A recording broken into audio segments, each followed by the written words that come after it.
call is now being recorded.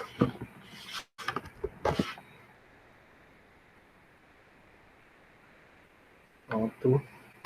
Então, boa tarde, pessoal. Estão me ouvindo?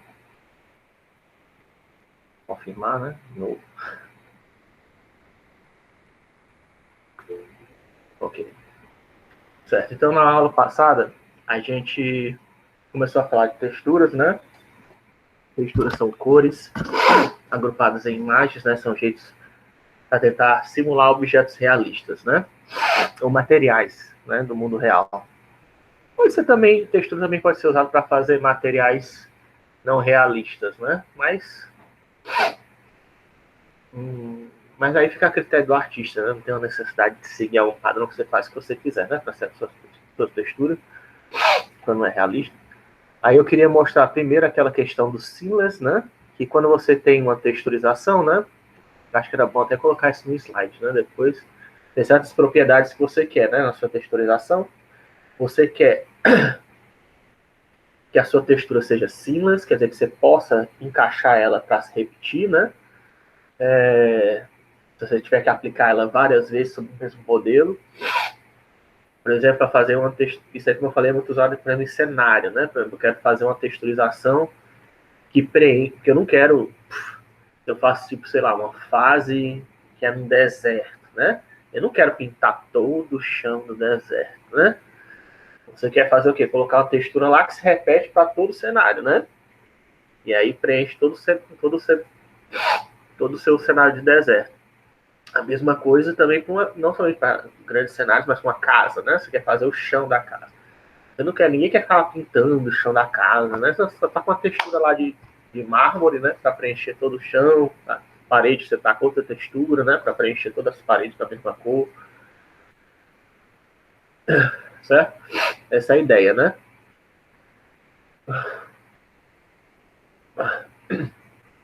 Isso aí é a primeira propriedade, né? Você deseja que texturas sejam seamless. A segunda propriedade é quando você vai fazer o processo de mapeamento, seja de 3D para 2D, 2D para 3D, de 3D para 3D, você quer que os elementos, uma vez que eles sejam mapeados, eles tenham mais ou menos o mesmo tamanho, né? Tem o mesmo tamanho, aproximadamente, e tem o mesmo formato, tá? Por quê? Porque isso evita deformações, né? Se na minha textura eu tenho, sei lá, um quadrilátero degenerado, né? Tá na minha figura, no meu modelo 3D tem um quadrilátero degenerado. E na minha textura aquilo ali não tá como um quadrilátero degenerado, tá como um quadrilátero, ou tá como um triângulo, isso aí vai gerar problemas na hora de fazer cálculo de luz ou animação, certo? Então você quer que eles tenham mais ou menos o mesmo formato. Se é um quadrilátero no cara, é um quadrilátero aqui, com um formato aproximado, né? E que tenha o mesmo tamanho. Pode ser também escalado, tá? Mas que tenha o mesmo tamanho, assim. Os objetos tenham aproximadamente o mesmo tamanho. Certo? Só um instante.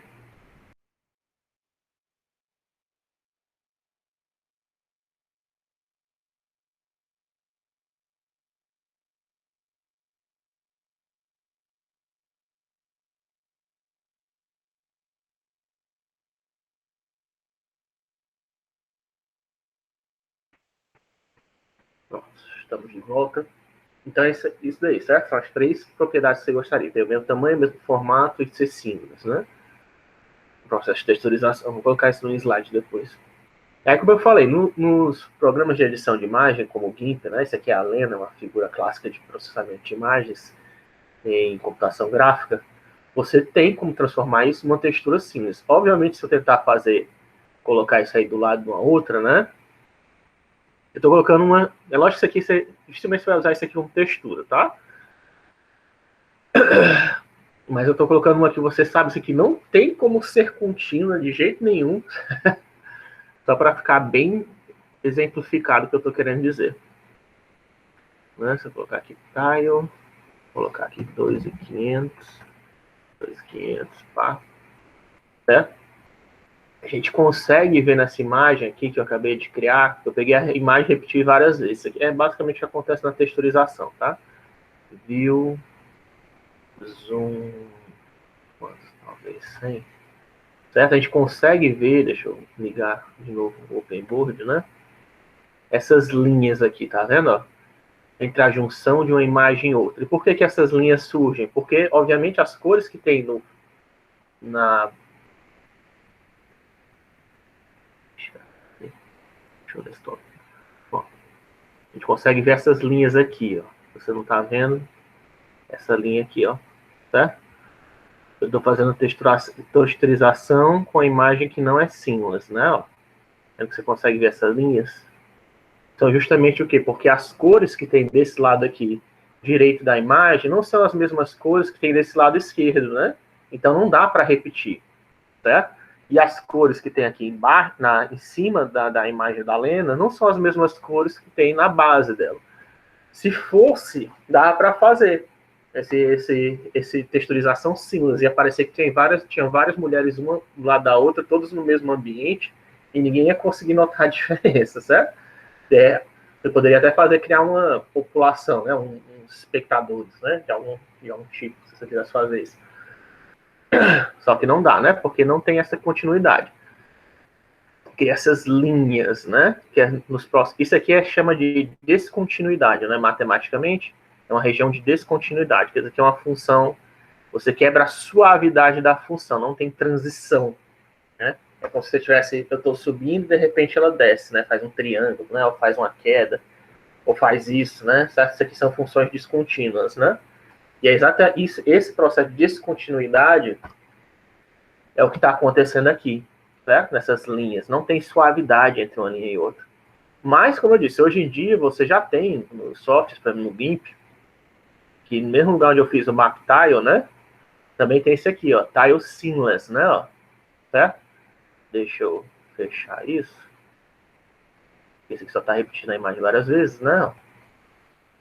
Aqui eu venho Mile Tile Seamless e veja o que ele fez, ó. Ele fez exatamente o que eu estava falando para vocês, certo? Ele colocou as figuras, né? Não sei se é bom deixar.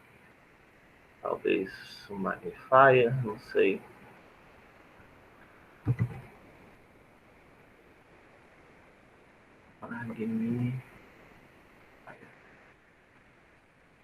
Ele pegou as cores, né, ó, e misturou, né, ó, certo? Você vê que essa cor aqui se complementa com as cores que estão no canto oposto, né? Essas cores aqui se complementam com as cores que estão nesse canto, ó. As cores que estão nesse canto se complementam com as cores que estão nesse canto. Ou se você quiser também, né, as cores que estão no canto direito, né, são complementares com as cores do canto esquerdo, e as cores que estão na região superior são complementares com as regiões contínuas, né? Tem essa contínua complementar, a gente fala, é outra coisa, né? Elas têm congruência, então, não é complementares, é congruência. São congruentes, as cores que estão do lado direito são congruentes com as que estão do lado esquerdo, e as cores que estão no sopro da imagem são as mesmas cores que estão no inferior, na base dela. Então, agora, uma vez que eu fiz esse Tile Seamless, né? Coisa que eu marquei aqui, tá? Para quem não viu, Tile Seamless, que faz isso, cria uma textura Seamless. Agora eu posso ir lá no Tile, né? Que eu tinha feito antes, colocar 2.500, 2.500 e mandar repetir essa textura, ó, certo? E agora, ao contrário de antes, não dá para ver, ó. Não tem mais linha. Cadê a linha separando as lenas? Não dá, né? Certo? Tudo bem que tem um efeito aqui, né? Tem esses efeitos aqui ruins, que parece que misturou a pele com um pedaço da coluna, né? Mas isso é porque isso aqui é uma textura que não é... Isso aqui não é para ser uma textura de... Quer dizer, enfim, se você colocar isso aqui, se você usar isso aqui como fundo, né? De repente, de um jogo, um cenário que você está construindo, parece que tem várias mulheres encarando para você, né? Todas iguais, né? Mas, enfim, dá para criar essa ilusão. A não ser que a pessoa dê zoom, ela vai ver que tem uma parte do ombro da mulher que tá da Lena que está sendo misturada com a coluna, né? Mas não dá mais para... A questão é que não dá mais para ver aquelas linhas que eu estava falando, né? Porque agora a função se tornou contínua, certo? A função que uniu todas essas imagens está contínua agora. Quer dizer que quando faz uma curva, é realmente uma curva, né? É uma função quadrática, é uma função quer dizer que faz assim, né? É uma função contínua, né? Tudo que acontece de um lado está acontecendo do outro, né? Já uma função descontínua é isso aqui, né? Isso aqui para transições bruscas, né? Que aí você, nessas regiões de transições bruscas, você consegue ver uma linha, né? Já não dá mais para ver isso nesse caso aqui, né? Certo? Você não vê mais uma linha, né? Você pode até ver outros defeitos, né? Mas você não vê aquelas linhas. Então isso aqui dá a impressão que isso aqui é uma grande imagem, né? Ninguém vai dizer que isso aqui foi várias imagens coladas. Quer dizer, na verdade aqui as pessoas podiam até dizer, né? Porque elas vão dizer, as pessoas vão dizer que são várias imagens coladas. Nesse caso, eles vão dizer que as mulheres são todas iguais, né? Por causa disso que as pessoas vão dizer que são várias imagens coladas. Mas se você pegar uma textura, fazer isso que eu acabei de fazer, com a foto da grama, entendeu? Com a foto de areia, para fazer uma texturização grande, né? Para preencher o cenário, ninguém vai notar a diferença, tá? Aí vai parecer que é só uma grande imagem, né? E esse é o objetivo da textura seamless, né? Então vocês podem fazer isso, né? No GIMP. Tem gente que faz manualmente, tá? Fazendo exatamente aquilo que eu falei para vocês. Pega as cores que estão do lado direito, copia elas para o lado esquerdo, aí dá um blur, né? É um processo manual. Copia as cores que estão em cima, cola para baixo, dá um blur para fazer a transição, né?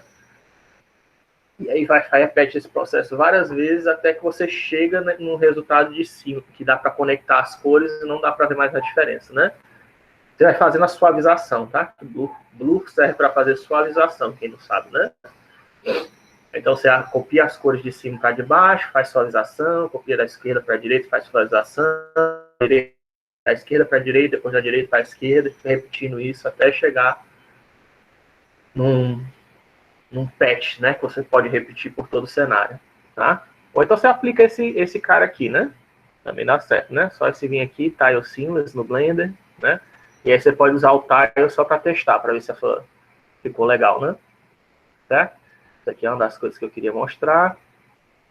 E a outra coisa foi questão do Decal Map, né? Eu até coloquei no slide, mas, né? Isso aqui é um programa feito, é o Marmory Paint, né? Que eu até abri da última aula, como abri na última aula, né? Para mostrar para vocês.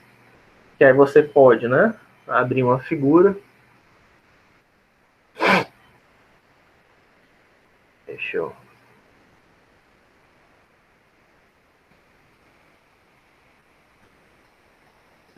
Eu acho que é esse aqui, pronto. Esse aqui até que eu usei nos slides, tá? New Nodes. Eu não cheguei a falar da aula passada, mas o Armor Paint ele é baseado no Blender, tá? Então, se você aprender Blender, você, de certa forma, também já está aprendendo Armor Paint, né? Uma vantagem.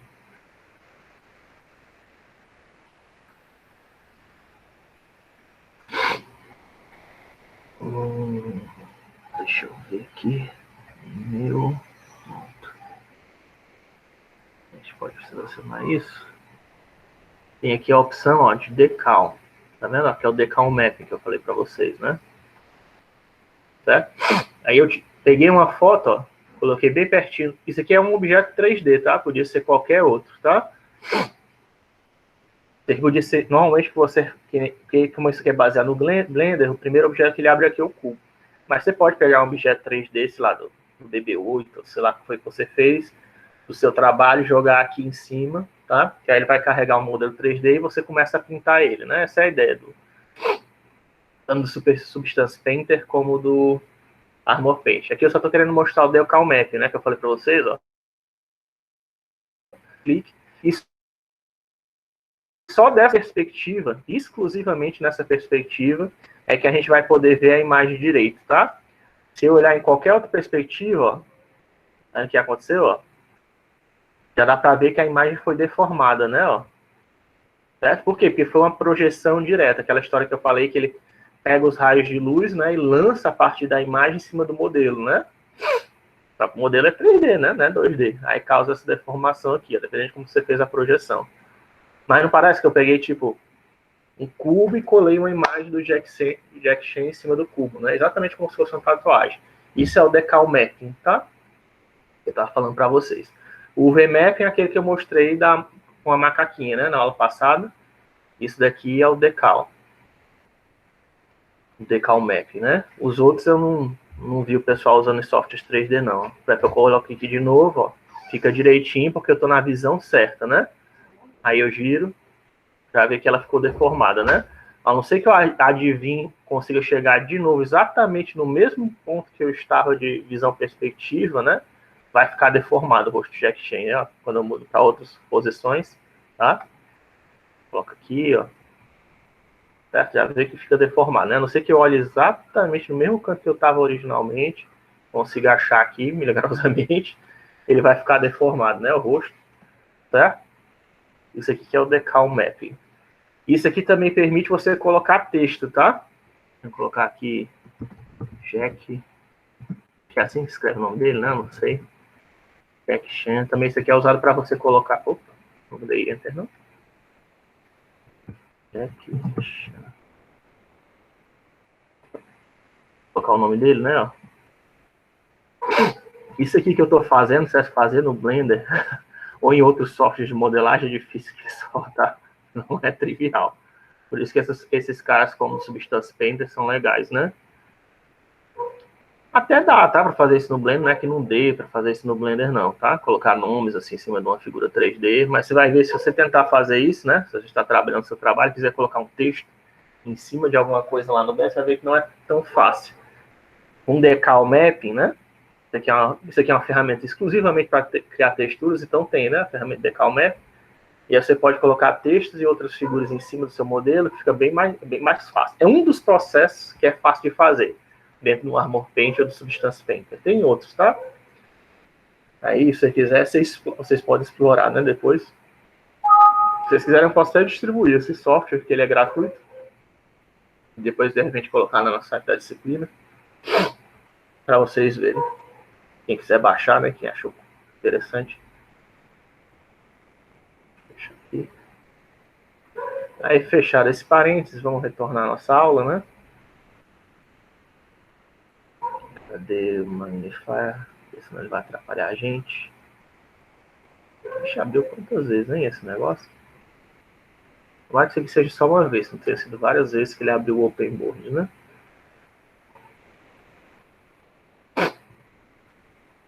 Aqui eu fiz algumas modificações, tá? Que eu achei que estava esquisito. Escanear fotografias materiais para criar texturas, você pode fazer, tá? Você pode sintetizar a partir de cenas reais, né, que é uma fotografia. Você pode escrever um algoritmo e você pode fazer uma simulação física. Eu acho que ficou mais organizado assim. Tá meio confuso aquilo que eu tinha feito antes. Então, eu deixei aqui mais organizado quais são os processos de criação de textura, né? Simulação física, quer dizer que você pega e implementa algum algoritmo que existe, alguma das leis físicas que existem, certo? Por exemplo de simulação física, você cria e faz uma simulação de líquido, né? Eu falei para vocês, ou de fogo. E aí você faz isso, deixa lá rodando, sei lá, por quantas horas. Bom, finalmente obter um resultado realista, massa. Aí pega aquela resultado e você faz o quê? Cria uma textura, né? A partir daquela sua simulação de fogo. Ou pega 3 imagens, né? Para poder fazer um GIF animado, né? Do fogo. Mas você fez só a simulação física para poder gerar as texturas. Outro processo é a criação de algoritmos, né? Que são chamados de texturas procedurais. A gente começou a discutir na aula passada. A partir de cenas reais, é você usar algum aparelho, né, para capturar o mundo à sua volta, né, com a câmera fotográfica, e escanear fotografias ou materiais, é você pegar um scanner, tacar em cima de um livro, tacar em cima da sua coxa e escanear, né, também dá certo. Não sei se dá para talvez junte esses dois itens, né, escanear e síntese a partir de cenas reais. Acho que é a mesma coisa, né? Enfim. Aí eu prometi dar uma olhada nesse ruído de perna, e eu dei, né, revisei. Realmente não está errado, certo? Aquilo que eu coloquei na aula passada, eu mostrei para vocês na aula passada. É só que no Perlin, eu estava, na verdade, relendo o Perlin, eu peguei o paper dele para reler, ele é até errado, tá? Chamar de ruído de Perlin. Eu não chamo, eu particularmente, enfim. Agora, quando eu ouvir as pessoas falando de ruído de Perlin, eu já vou achar. Não é bem isso, cara. Você não entendeu de jeito, não. Porque o que o Perlin faz, ele usa ruído. O que o Perlin faz, né? Porque ele usa ruído para simular texturas reais, tá? É isso que o Perlin fez. E aí, qual a função de ruído que você usa, pode ser qualquer uma, tá? Por isso que eu coloquei isso no algoritmo sorteia. Porque se você quiser, você pode usar um ruído gaussiano, pode usar um ruído branco, pode ser um ruído normal, pode ser o ruído que você quiser, tá? Qualquer ruído, pode até ser um ruído constante, uma função senoide para fazer isso. Se você quiser, pode. Se quiser usar uma função senoide como ruído para Perlin, você pode. A questão, a grande sacada do Perlin é como aplicar esse ruído. Certo? Foi por isso que eu passei um pouquinho, né, aqui no início da aula, falando que era questão de continuidade, quando a gente falou de textura seamless, tá? E a grande sacada dele foi assim, quando eu faço ruído, ele não tem correlação, certo? O ruído tradicional, ele não tem correlação, um valor não tem correlação com o próximo, e eles são todos independentes, certo? Quer dizer o quê? Que você pode, eu coloquei, enfim, vou mostrar para vocês um gráfico de ruído. Eu posso, é como se eu estivesse sorteando uma moeda, basicamente é isso, um ruído, tá? É como se eu estivesse sorteando uma moeda e de repente, em determinados momentos uma moeda, um dado, certo? Eu sorteio um dado e aquilo ali diz quanto eu vou adicionar no meu sinal, né?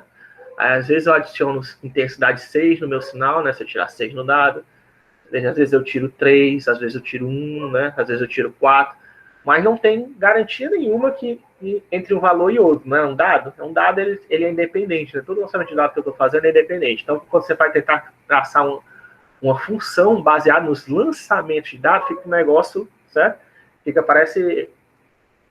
A função fica toda tremida, não há continuidade entre os valores sorteados aleatoriamente. Esse que é o ponto, certo? Fica um negócio, você pode até fazer isso, tá? Em qualquer programa, sorteia, usa rand para sortear vários valores em sequência e tenta plotar esses rands. Você vai ver que o negócio, assim, parece que está um tremelique, né? Ela não é uma função bonitinha, né? Só que você vê aqui esse gráfico que eu gerei para vocês aqui, ó, por exemplo, aqui do lado de preto e branco, se eu só usei preto e branco, ele tá bem bonitinho, né? Tá suave, parece que é tipo assim uma lava, uma lâmpada de lava, né? Alguma coisa assim, tá? Então, continue. Mas como é que você fez isso, professor? Você usou função aleatória, sorteio? Foi. Mas esse foi a grande sacada do Perlin. É se você pegar no processo de discretização, né? O que é o processo de discretização da computação? Você não pega todos os pontos que existem no espaço, né? Você não pega pontos distribuídos de forma uniformemente no espaço, certo? O que Perlin, a sacada do Perlin foi pegar, se eu sortear pontos aleatórios, em vez de sortear pontos aleatórios em todos os pontos que tem do espaço, por que eu não sorteio só naqueles pontos discretos, né? Ou seja, só nos pontos inteiros? Não, eu ignoro os pontos reais que existem entre os pontos inteiros, eu vou pegar só os pontos inteiros e vou sortear pontos aleatórios ali. Na verdade, ele sorteou um vetor e um valor, tá? Porque com um vetor e um valor, você consegue, que seria a primeira derivada, né? Em um valor, você consegue reconstruir uma função, tá? E aí você pega só naqueles pontos discretos, sorteia um vetor e um valor, e depois você interpola, certo? Entre um vetor, como se eu tivesse, eu sorteio na posição 1, eu sorteio um valor, na posição 2, eu sorteio outro valor, e aí, entre essas duas posições, eu gero valores de interpolação. Olha aí, de novo, outro uso de interpolação. Você pode interpolar esses vetores, que nem a gente viu na questão de iluminação, né? Interpolar os vetores que definem a derivada da função, e interpolar os valores das funções usando essa derivada, né? E aí você consegue obter uma função contínua, se você fizer desse jeito, tá? Mesmo eu estou pegando pontos igualmente espaçados na minha figura, tá? E depois eu interpolo entre os valores entre eles. Na prática, o que você vai fazer? Figurinha por 10, por exemplo, né? Que aí tem 100 valores aleatórios ali em cima. E aí, para eu criar uma imagem 1000 por 1000, né? Eu multiplico essa imagem por 100, né? E na hora de sortear, eu assumo que quando eu for preencher essa imagem 1000 por 1000, eu assumo que a posição 1000 é o 10, certo? É como se estivesse fazendo uma reescala, né? De 0 a 1000 vai ser, na verdade, equivalente àquele pedaço de 0 a 10 que tem naquela figurinha 10 por 10, certo? Porque o que isso vai acontecer? É como se eu estivesse aumentando o tamanho do pixel. E é como eu estou aumentando o tamanho. O cara que está na posição 0 está na posição 10, como eu estou multiplicando 0 a 10, como eu estou multiplicando por 100, ele vai para a posição 100, né? Então vai ficar, eu tenho um cara na posição 0, na posição 1, tenho um cara na posição 100, e tem uma opção de valores aí que estão vazios, né? Para preencher esses valores vazios, eu vou fazer uma interpolação. Aqui ele usa, tradicionalmente, a interpolação, tá? Que eu já mostrei para vocês, né? Que é usado naquela Bézier cúbica. Mas você podia usar outro, tá? Tem vários tipos de interpolação. Mas eu usei a linear, você usar a linear também já fica legal, tá? Não fica tão bom. Enfim, tem gente que não gosta da linear, mas se você usar a interpolação linear já fica legal também. Já dá para fazer o mesmo efeito, tá? Na verdade, nesse caso aqui, desse preto e branco que eu fiz, eu nem usei vetores, tá? Só para vocês verem como é uma ideia simples. Eu só sorteei valores, né, exatamente desse jeito que eu estou explicando para vocês, uma imagem pequena que depois amplia para uma grande, né? Tá explicado aqui o algoritmo, tá? É o Perlin 2D que eu escrevi aqui para vocês.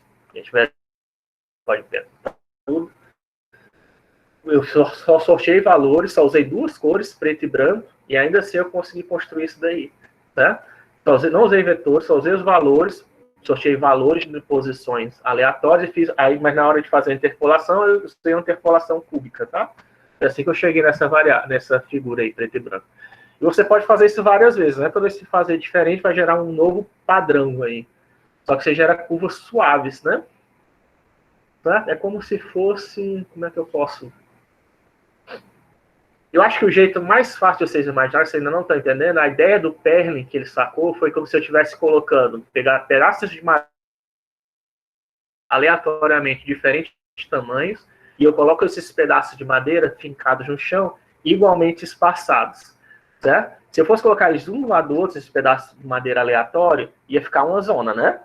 Mas se eu coloco eles igualmente espaçados, fincados na terra, e agora eu pego um lençol e jogo por cima desses pedaços de madeira, o que vai acontecer? Um lençol vai se adaptar a eles, né? Vai criar uma função mais... Certo? Essa foi a grande sacada do Perlin, tá? Mas não somente ele... Isso aí foi a primeira, né? E ele notou que você consegue gerar efeitos realistas, às vezes obter texturas realistas de fogo, de água, de pedra, sabe? Várias materiais que existem na natureza. Ele começou a ver, vixe, cara, isso aqui parece um mármore, né? No caso aqui a gente viu na aula passada, né? Se eu pegar a senoide e eu colocar uma perturbação nela, parece muito com mármore, ó, cara. Se eu pegar uma função linear e adicionar uma turbulência em cima dela, parece água, ó, cara. Nossa. Aí ele publicou um artigo científico, obviamente. Esse cara, eu tava até... Ele é até mais importante do que eu tava tendo, do que eu mesmo tinha noção, pessoal. Ele foi quem desenvolveu o filme Tron, certo? O primeiro Tron. Eu coloquei a imagem do Tron Legacy aí, que é um filme mais novo, para quem quiser assistir. Mas já tem 10 anos, né? O remake dele. Mas se você quiser ver o Tron original, foi ele que fez, foi esse Ken Perlin, tá?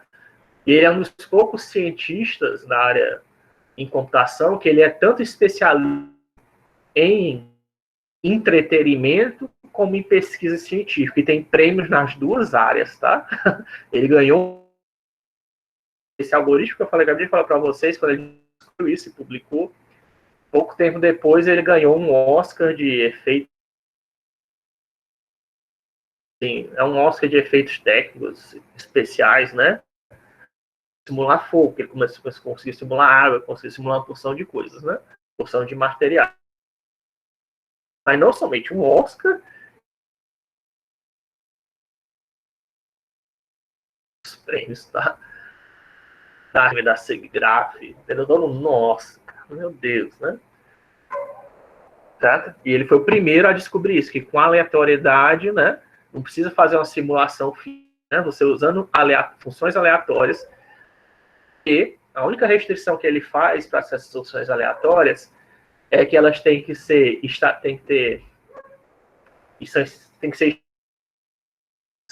sinceramente, eu fiquei perguntando assim, mas tem algum jeito de você fazer uma distribuição que não é assim,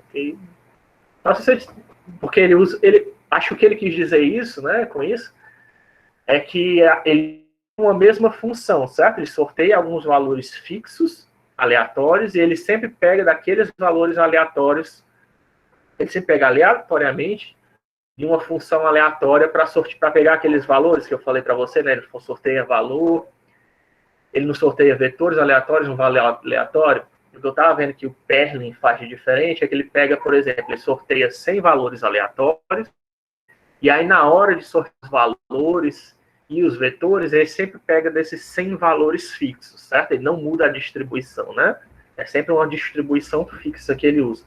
Todo valor aleatório que ele quiser usar para gerar vetor ou um valor aleatório da função, ele pega desse conjunto de valores que ele já pré-sorteou, de forma que ele faz só uma função hash, né? Para pegar os valores aleatórios. Eu sabia que era isso. Não sei se foi ele que inventou isso, eu já vi isso usado outras vezes, né? Mas não precisa, eu sinceramente assim, eu acho que não precisa fazer isso não, tá? Isso que eu acabei de explicar, nesse caso aqui que eu fiz, não precisou, tá? No caso que eu mostrei para vocês, eu não precisei fazer isso. Vocês estão me ouvindo? Tá tudo certo, né? Só O slide aqui demorou para atualizar, fiquei na dúvida. Diga. ele eu nem senti. E ele é um gradiente, Eu não entendi o que você falou. é porque eu não estou entendendo por que ele é preto. No exemplo do lençol, eu imagino que deveria ser uma transição suave entre o preto e o branco.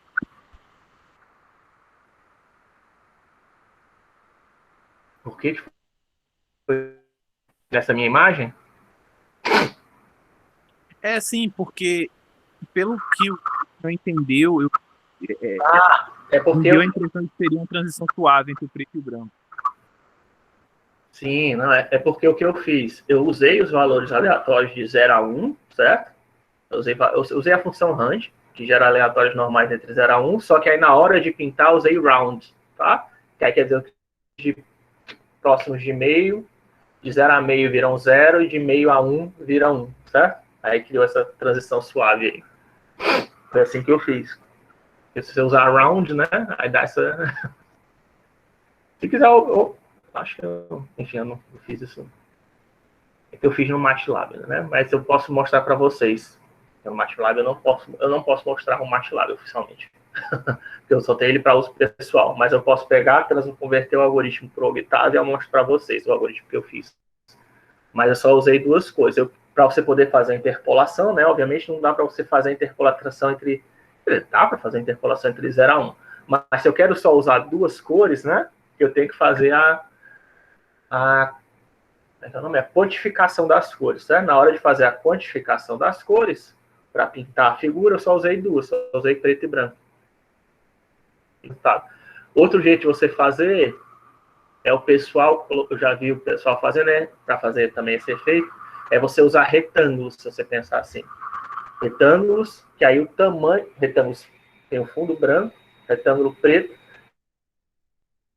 com valores, com tamanhos aleatórios de x, largura e altura aleatórios. Você também vai conseguir fazer uma figura parecida com essa. Eu não estou mexendo na cor, né? Eu estou mexendo no comprimento e na altura do retângulo. Ou então você pode mexer até só numa das dimensões do retângulo e pintar ele em sequência, você vai fazer você vai conseguir um negócio, uma curva ondulada, assim, do preto para o branco. Ou se fosse um efeito, dá para fazer um efeito de água, né? Pois é, eu estou pensando vertical, mas na horizontal, né? Certo? Eu vou colocar na aula o algoritmo disso daqui, tá? Que eu vou gerir essa figura para vocês verem que vocês podem rodar e qualquer coisa tirar a dúvida. Mas exatamente o que eu falando para vocês, certo? Eu peguei usando o RAND. Depois eu aumentei essa figura para, sei lá, não sei se foi 500. E aí eu, né, seria 500 por 500, e vai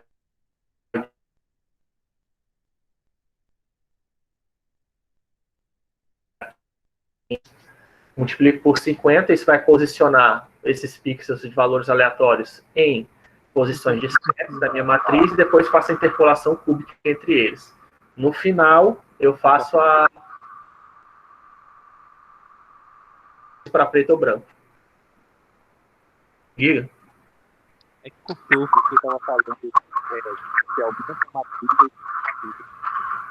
É o quê? Você falou que os seus zeros números, o seu imagem na partir daí, pelo menos eu não teve mais nada.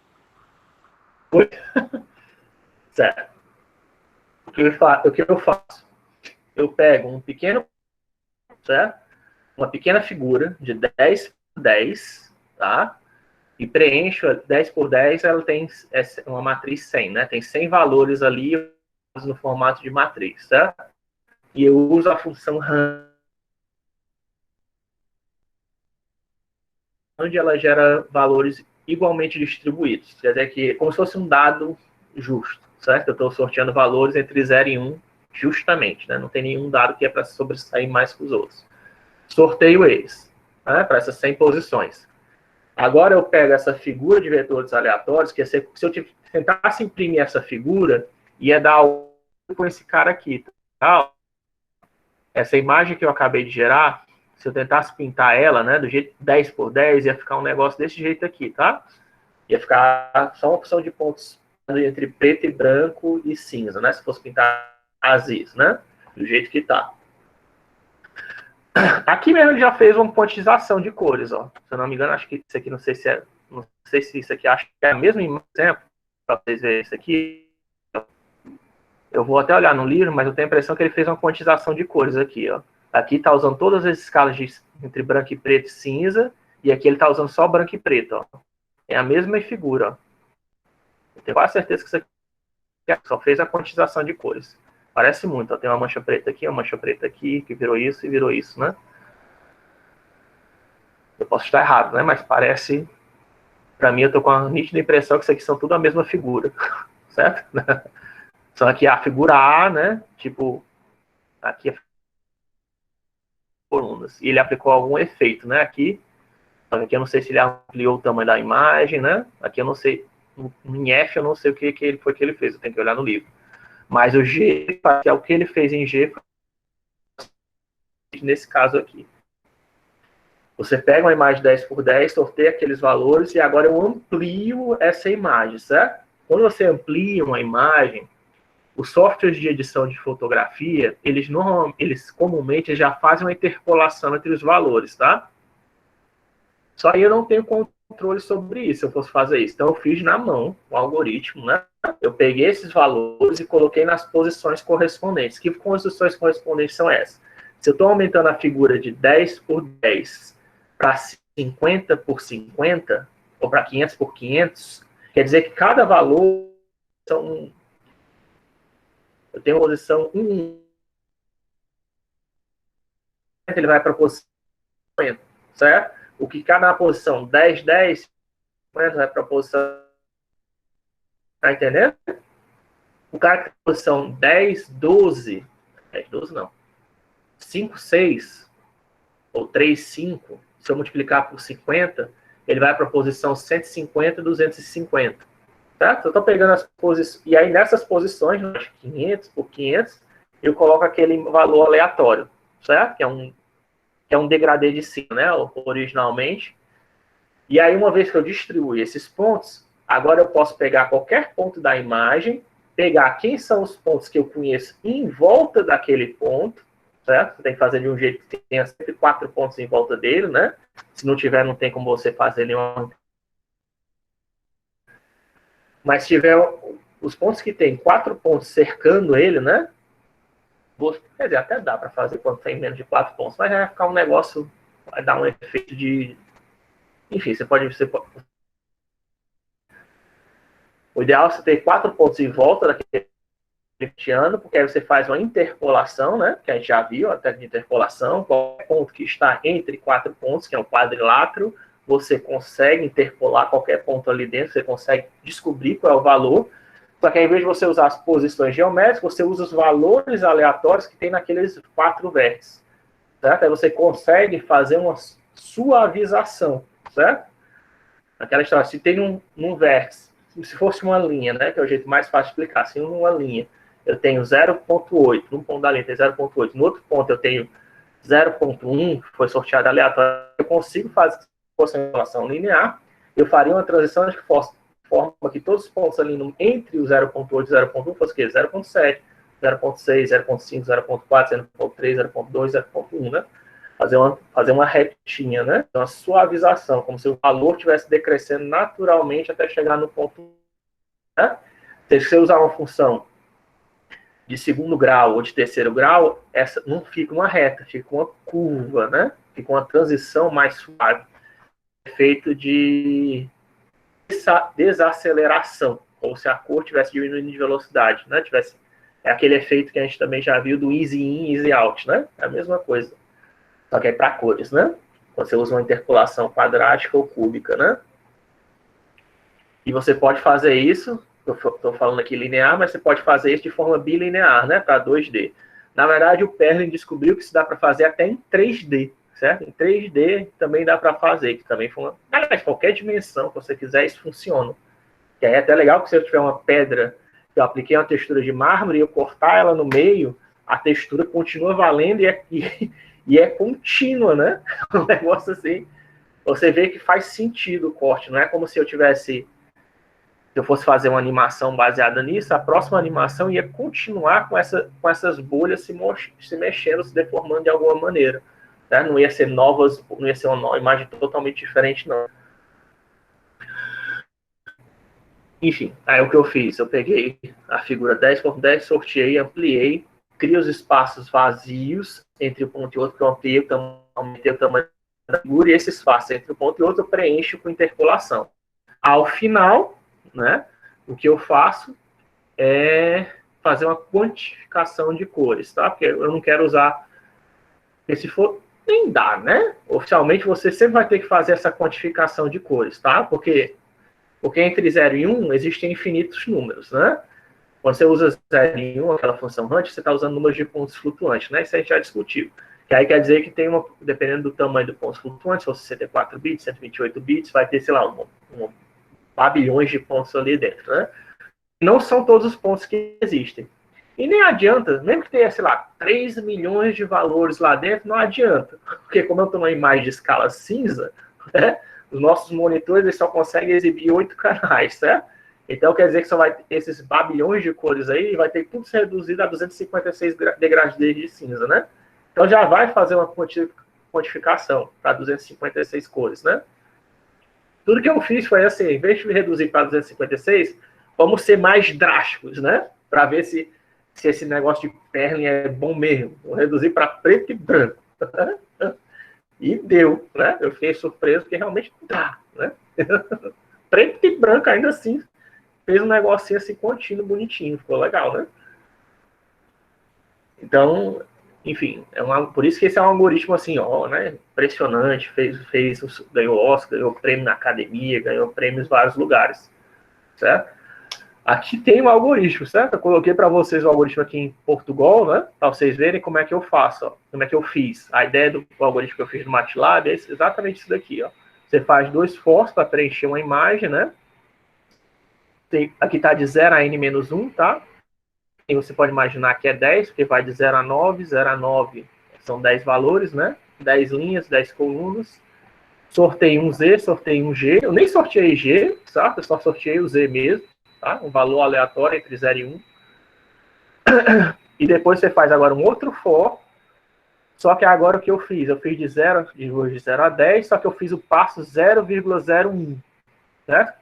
Que é como se eu estivesse multiplicando por 100. Na verdade, isso aqui nem fiz por 0,01, né? Eu falei que eu multipliquei por 50, né? Aí 1 dividido por 50, tem que ver. 1 dividido por 50 seria 1,00005, enfim.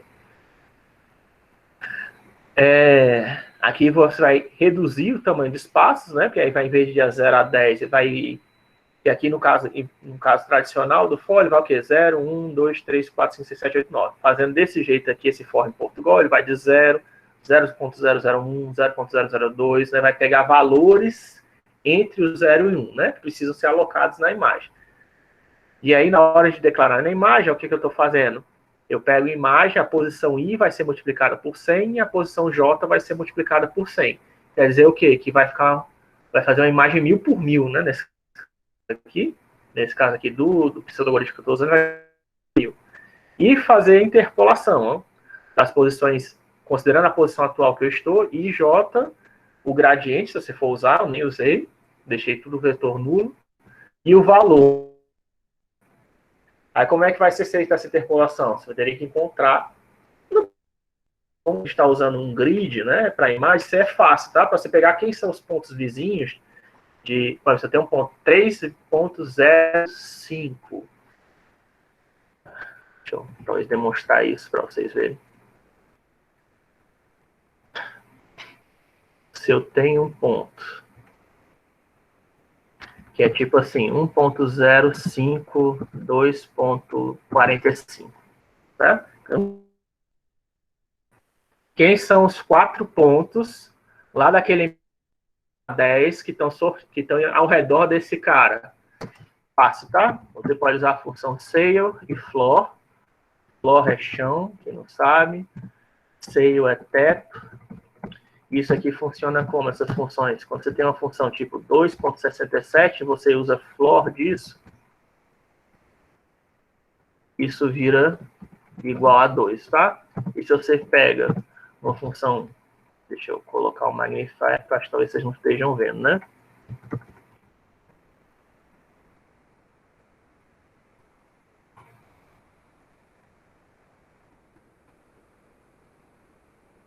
Isso aqui faz quando você quer um valor lá desse meu algoritmo aqui que eu estou percorrendo, tá? Esse aqui é o algoritmo que eu certo de uma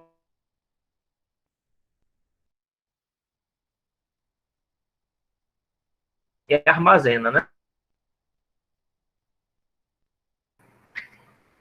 Depois eu corrijo, tá? Aqui tá errado, né? O algoritmo.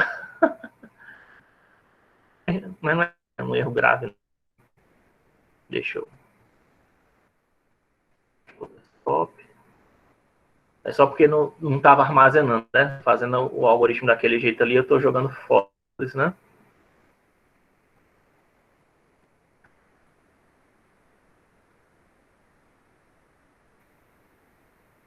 Me ajude. Aqui você tem que colocar Z e J, né? Sorteia. G e J. Sorteia, sorteia. Assim fica mais correto, né? Tá? Então aqui, ó, nesse algoritmo. Vai de 1 a 10, deixa eu... Não sei o que é melhor, fazer assim. Ou então mostrar em grande, né, para vocês. Esse algoritmo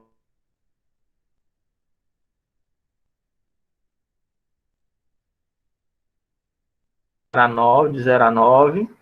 Aí para os valores na posição Z, você sorteia o valor aleatório. Nas posições G e J, eu vou salvar agora aqui um vetor, sendo que no caso eu nem usei esse aqui, tá? Usei essa segunda linha, só peguei valores aleatórios, só usei esse cara aqui. E aí depois você vai fazer uma segunda passagem, de novo, de 0 a 9 ou de 1 a 10, só que eu estou usando um passo 0,01. Quer dizer que eu estou dando o quê? 0.01, 0.02, né? Até 0.99, 1, aí 1.01, 1.02, 1.99, 2, 2.01, até chegar no 10, né? Isso, na prática, quer dizer que eu estou pegando a minha imagem, que é 10 por 10, e quando eu coloquei um passo 0.01, eu estou multiplicando os valores x e y por 100. Certo? Então, a imagem 10 por 10 está virando a imagem 1000 por 1000. Certo? E aí eu tenho que preencher os pixels que estão entre, né? Porque o cara que estava na posição 00 vai continuar na posição 00. Mas o cara que estava na posição 11, na imagem que vai de 0 a 9 ou de 1 a 10, ele vai para a posição 100 por 100, né? Então tem de 0 a 100 aí, tem 99 valores que precisam ser preenchidos, né? E aí como ele preenche, né? Ó, a imagem, minha final, que vai ser I vezes 100, e J vezes 100, né, as posições que eu vou usar. Eu não vou usar I e J, que nem eu usei aqui no primeiro vetor. Eu vou fazer uma interpolação, né, considerando a minha posição atual I e J, e o valor sorteado em G, né? Eu passo o vetor G, que tem os valores sorteados em Z, e os valores sorteados em G, sendo que eu nem uso, né? No caso aqui, o G que eu falei, só estou usando os valores usados em G. E aí, como é que eu vou fazer essa interpolação? Quem são esses pontos, né? Esses pontos, para você saber em que posição o seu ponto está, né? Para poder fazer aquela interpolação, já viu nas aulas anteriores, usar todo o pacote de matemática, certo? Seja qual for a linguagem que você for, tem essas funções aqui, tá?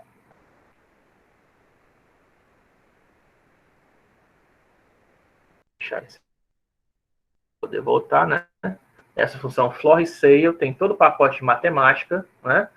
Quer dizer, chão e teto. Você vai pegar, por exemplo, floor de 2,67, ele vai pegar só a parte inteira, né? E vai descartar a parte de ponto flutuante. E se você colocar sail 2,67, ele vai fazer a mesma coisa, só que ele soma 1, tá? Ele pega o maior valor inteiro. Ou seja, o sail ele pega o maior valor inteiro, próximo maior valor inteiro, o floor ele pega o menor valor, o menor valor inteiro antes do número que você está, certo? A floor 2,67, C 2,67, vai obter 2 e 3. Okay? Então, se eu estou querendo saber esse cara aqui, quais são os 4 pontos que estão em volta dele, o que eu faço? É simples, né? Ó, só fazer floor, floor, floor, essa é a combinação que você faz, tá? Floor, sail, sail, floor,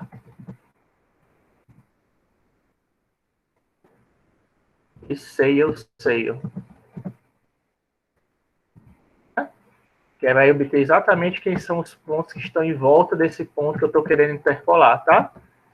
E vai ser quem? Nesse caso aqui, o mais simples, tá? Porque eu teria que aplicar for, né? Aqui, for. Pronto, ter que escrever os números de novo, tá? Ou seja, aqui ia ficar 1 e 2, é o ponto 1 e 2. Aqui é o ponto 1 e 3. Aqui é o ponto 2.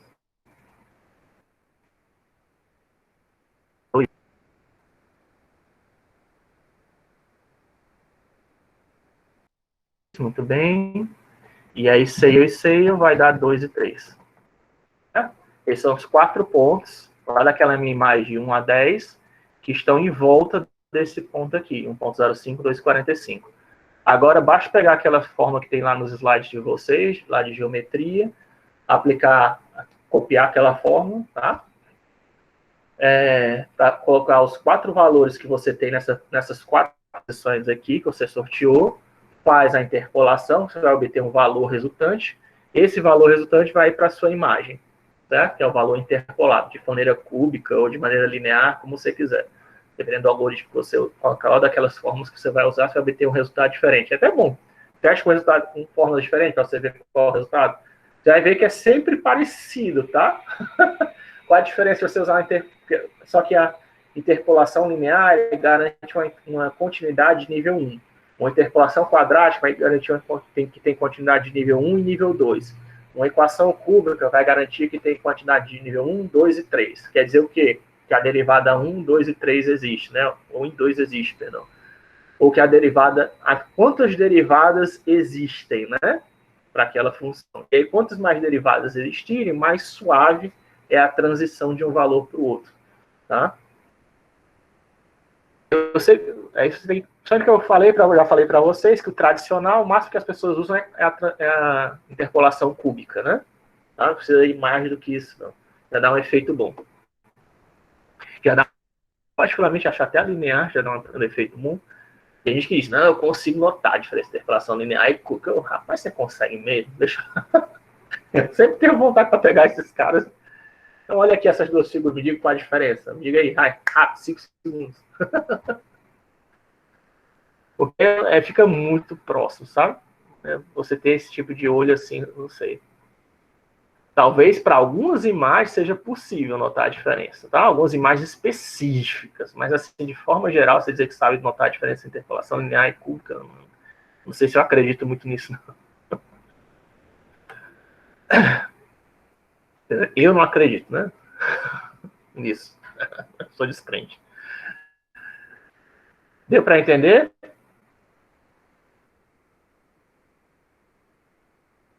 Se não deu para entender, para vocês, tá? Alô, tu cortou Oi? a última frase. A última frase que eu falei.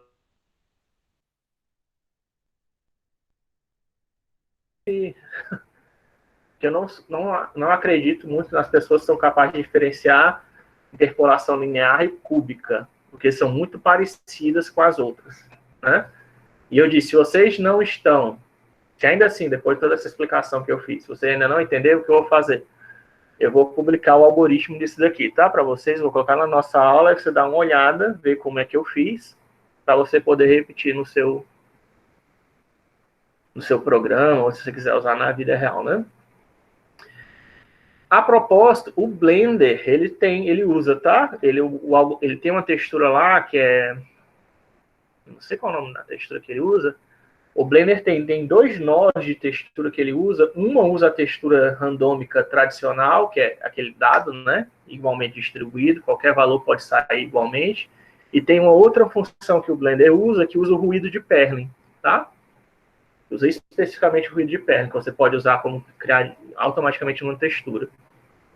Por isso que eu estou falando dele, é importante, né? Ele aparece em vários lugares. A outra que eu esqueci de falar foi que quando você sorteia valores aleatórios, né? Você pode ter valores muito grandes, né? Tipo o dado que eu falei de 6 lados, né? Que você está sorteando. Pode sair 1, pode sair 2, pode sair 3, 6 e tal. Só que ideal valores ficassem todos numa faixa pequena de possibilidades, tá? Por exemplo, se fosse de 1 a 6, sortear o maior. Porque sair um 6, você pode gerar uma coisa muito distorcida. Você pode ver aqui que na função senoide que eu mostrei para vocês na aula passada, as distorções não são muito grandes, né? Ó, certo? São pequenas variações que ele faz, tá? E essas pequenas variações é o que são suficientes para gerar o mármore. É lógico que dependendo da figura, da textura que você está querendo gerar, você pode permitir uma faixa maior de valores, tá? Mas você vê também que, por exemplo, aqui na água são pequenas perturbações, né? São pequenos gradientes, né? Não é um vetor gigantesco, né? Não é um vetor, não é um valor de cor gigantesco, é um valor que, quando adicionado à cor, fica, por exemplo, a cor da água, aí no caso é azul, ele colocou valores que faz só o azul ficar um pouquinho mais escuro ou um pouquinho mais claro, ele não colocou valores extremos, né? Valores muito grandes, então gradientes muito grandes. A cor eu sei que ele não colocou valores muito grandes, porque é azul, né? Está na mesma tonalidade. E o vetor gradiente eu sei que não é muito grande, porque você vê não tem uma onda grande aí, né? Não tem um tsunami aí, né? Desse lado, são apenas pequenas ondinhas, tá? E ele explica isso no artigo original dele. Agora eu queria só fazer uma nota, porque eu coloquei até o nome dele aqui do artigo, para vocês, se vocês quiserem ler, que é Animage Synthetizer, do Kempel, de 1985, porque tem muita gente na internet que quer explicar esse algoritmo e fica uma zona, tá? Tudo bem que o algoritmo do Kempel não é assim, né?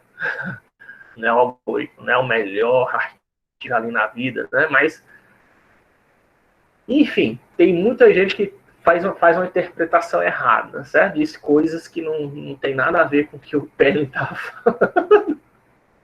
Por isso que eu estou falando isso, tá? Porque como o cara ele fez um paper assim, muito só transmitindo a ideia, né? Ele colocou fórmulas matemáticas, mas colocou fórmulas matemáticas muito genéricas, ele só deu assim a ideia por cima de como ele fez, né? Mostrando os resultados. Por exemplo, esse cara aqui, inclusive esse vaso aqui, tá no paper dele, tá? Isso aqui foi tirado exatamente do paper dele, do Perrin. Eu não sei se isso aqui também foi tirado. Eu tenho a impressão que isso aqui também saiu lá do paper dele. Ele gerou tudo aqui usando o algoritmo dele. Certo? Isso abriu margem, do jeito que ele escreveu o artigo dele, abriu margem para várias interpretações, né? E essas várias interpretações são o que vocês vão encontrar na internet, se você for procurar, certo? A Wikipédia explica mais ou menos correto, tá? Mas, por exemplo, você vê que tem gente na internet, por que eu estou falando isso? Porque tem gente na internet que diz assim, que o gradiente é zero, o gradiente é sempre zero, ou o valor é sempre zero, e não é, cara, não é. Não foi isso que ele falou. Certo? Você pode, ele fala em sortear um gradiente, sortear um valor. Lógico que se você quiser deixar o gradiente zero, como eu deixei, você pode. Dá um efeito legal ainda. Se você deixar o valor zero e usar só o gradiente, provavelmente também vai dar um resultado legal. Mas não foi isso que ele falou no paper dele, né? Ele deu a técnica que ele disse, né? É uma técnica tão poderosa, é uma técnica muito poderosa, permite simular fogo, água, gás e tal. Mas você tem que ficar fazendo os ajustes, tá? Ele não deu quem são esses ajustes, tá? Infelizmente, no paper dele, ninguém cobrou isso dele na época, né? Ele não deu, para gerar fogo, você usa os parâmetros tal. Para gerar água, você usa os parâmetros tal. Não, ele não fez isso, tá? Infelizmente, no paper dele não tem isso. Ele dá a ideia, o algoritmo de pseudocódigo, que nem eu dei aqui para vocês, sabe? O que ele fez foi isso. Ele mostrou aquele algoritmo ali em Portugal de como fazer simulação de água, de como fazer simulação de mármore. Tá? Ele dá a ideia, né? E aí, como você implementa isso, é com você, né? No mármore, inclusive, ele usou a função senoide, tá? Ele usou a função senoide para poder gerar um mármore. Por isso que tem esses gráficozinhos aqui. Ele usa uma perturbaçãozinha, né, em cima da função senoide para cada valor, para poder fazer esse valor de mármore. Certo? Aí outros ruídos que tem, né, que eu falei para vocês que ia falar, é o ruído periódico, né? O ruído periódico ele surge muito em aparelhos eletrônicos, tá? Por exemplo, TV. Em TV tem uma técnica da TV que ela alterna linhas, tá? Que ela primeiro, tipo assim, ela desenha só uma linha, as linhas pares e depois desenha as linhas ímpares, tá? Algumas TVs e alguns dispositivos de exibição gráfica ainda hoje em dia ainda fazem isso, tá? Isso cria um efeito de listrada, tá? Que nosso cérebro consegue perceber. Então era muito comum, eu não sei se as pessoas ainda fazem isso, né? Para dizer que uma imagem, por exemplo, aqui da Lena, né, que ele está sendo exibido na TV, você fazer a combinação com essa textura aqui, tá? Que é só uma linha repetida, né? Talvez eu tenha usado pretos aqui muito grandes, por exemplo, ficou muito... Talvez eu devia ter usado pretos, mas... Enfim, mas eu só exagerei, de qualquer jeito é bom exagerar o efeito para vocês entenderem, né? Fazendo a combinação de uma tela listrada desse jeito com uma imagem qualquer, você vai obter uma imagem sendo transmitida através de um aparelho televisor antigo, né? Ou então depende de qual aparelho, de alguns aparelhos eletrônicos atuais. Se eu não me engano, scanner também gera esse efeito de linhas em cima da imagem, certo? Esses aparelhos, esses ruídos periódicos, como a TV gerava, tem vários equipamentos eletrônicos que geram, tá? Algum tipo de ruído periódico. E se você souber como é que é esse ruído que você está esperando, você consegue fazer uma simulação. É só um padrão que se repete, certo? Por isso que é chamado de ruído periódico. Você pode aplicar em cima da imagem para dar um efeito diferente, né? Esse tipo de efeito aqui eu aprendi, por exemplo, em um curso de Photoshop. Eu fiz, sei lá, 20 anos.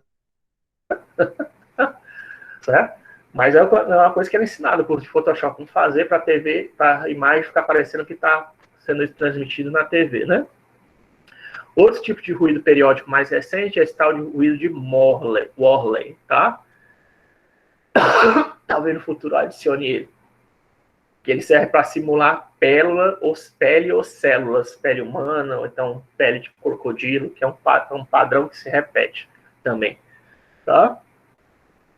Vocês podem ir atrás e pegar o algoritmo dele, né? Tá escrito errado, depois eu corrijo, periódico. Outro tipo de ruído é o ruído branco, tá? O ruído branco esse aqui dá para mostrar, esse aqui é o gráfico do ruído, tá? Como se eu fosse sortear valores aleatórios e plotar, que eu estava falando para vocês. Isso aqui é o tal do ruído, o dado igualmente espaçado, é isso aqui, tá? Entre 0 e 1 é exatamente essa função. E aí, quando eu traço o histograma, certo? Você vê que aqui eu sorteei 1000 valores, tá? E quando eu traço o histograma, você vê que dá uma função mais ou menos constante, né? Para ser igualmente constante, você tinha que sortear, sei lá, 1 bilhão de valores, né? Tinha que ser um negócio gigantesco. Conforme você vai aumentando os valores, aí vai ficando cada vez mais um retângulozão, né? Vai ficando mais próximo do retângulozão. Isso aí tem a ver com probabilidade, que talvez vocês vão estudar, né? Mas, enfim, o ruído branco, ele é chamado de ruído branco porque, justamente, vocês já aprenderam cores, né? Vocês sabem que o branco é o quê? É a combinação de todas as cores, né? Aí o pessoal diz que o branco é aquela combinação de cores todas na mesma intensidade, né? A gente sabe que isso não é muito verdade, né? Mas, enfim, isso é uma coisa que você perguntar para a maioria das pessoas de design gráfico, ou então de moda, eles vão dizer isso, né? Que o branco tem... podem dizer isso, né? Que o branco tem todas as cores na mesma intensidade, né? Que é 255, 255, 255, né? No caso aqui do RGB, por exemplo. Mas a gente sabe que não é meio assim, né? Eu mostrei para vocês os sistemas de cor e a gente viu que no Munsell, né? Não é as cores não se aproximam igualmente do branco, né? Enfim. Mas só para dizer, né? Vamos assumir que sim, né? Já que isso aí foi baseado nisso que o pessoal chama de ruído branco. É só para dizer que todas as cores, todas as intensidades disponíveis no ruído, seja sonoro ou seja da imagem, tem a mesma probabilidade de acontecer, tá? Acontecem depende de onde elas estão posicionadas, mais ou menos na mesma distribuição, na mesma densidade, tá? E tem média zero, tá? Média zero quer dizer que você pode tanto obter um 5, como pode obter, se fosse jogar aquele dado, né? Tem de 1 a 6, você pode tanto obter o 6, mas também pode obter o menos 6, tá? Dado é um exemplo seria um exemplo de ruído branco, sendo que para você fazer isso, você teria que subtrair a média, tá? A média do lançamento de dados, acho que é 3,5, esperado no lançamento de dados. Então, vamos subtrair de 3, tá? Para não complicar muito.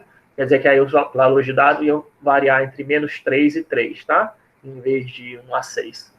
Isso aí se transforma num ruído branco fazendo isso. E aí um exemplo de aplicação.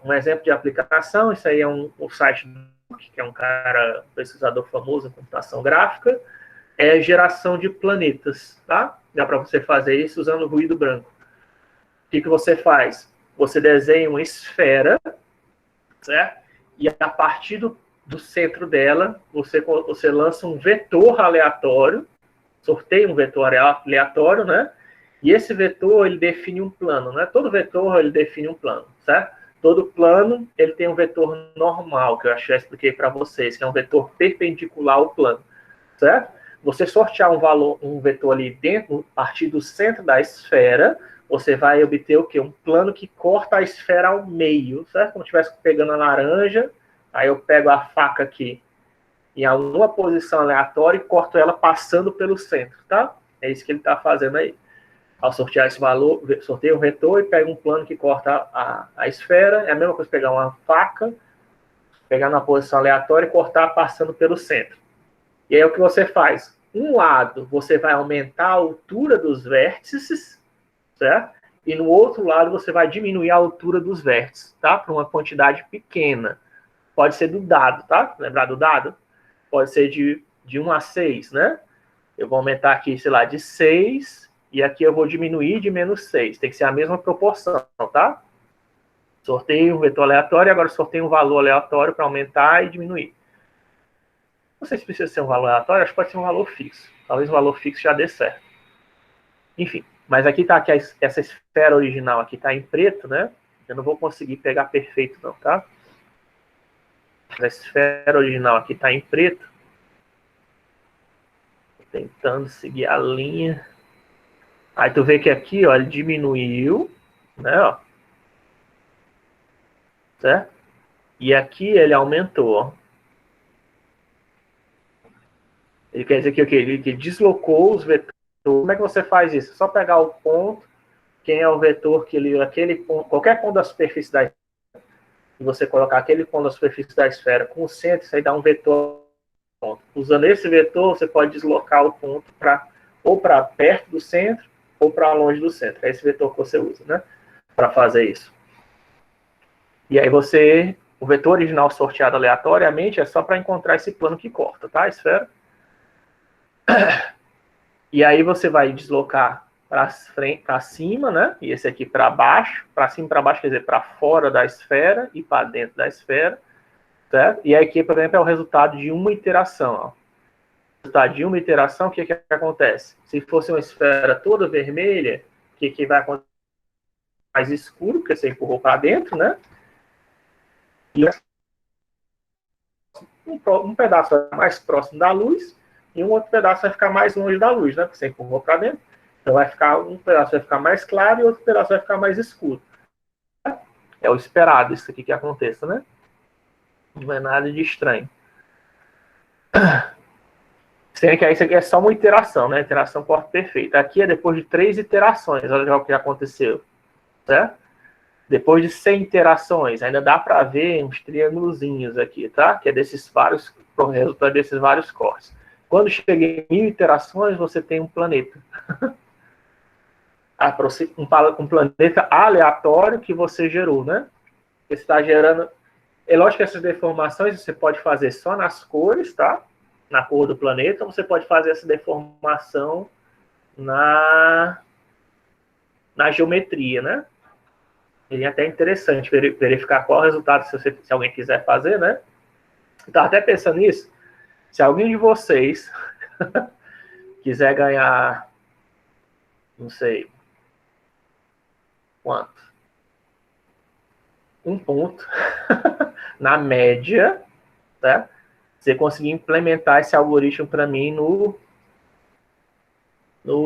Python com OpenGL, fazer esse algoritmo aqui, esse mesmo algoritmo que eu estou falando para vocês, usando geometria e usando cores para a gente poder ver a diferença. Eu vou fazer isso mais cedo ou mais tarde, tá? Mas eu estava pensando em que isso aí seria um exercício legal para vocês. Quem quiser fazer isso e me entregar, certo? Você vai ganhar 1 ponto na média, certo? A primeira pessoa, né, que me entregar. Porque senão...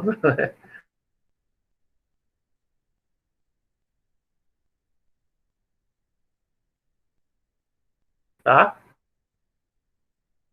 Divide a esfera, desloca para cima, desloca para baixo, repete isso várias vezes, tá? E tem que ser em Python, que é a linguagem que ele está usando no curso, tá? Porque se for no site do ProBook, tem lá o código, né, em C.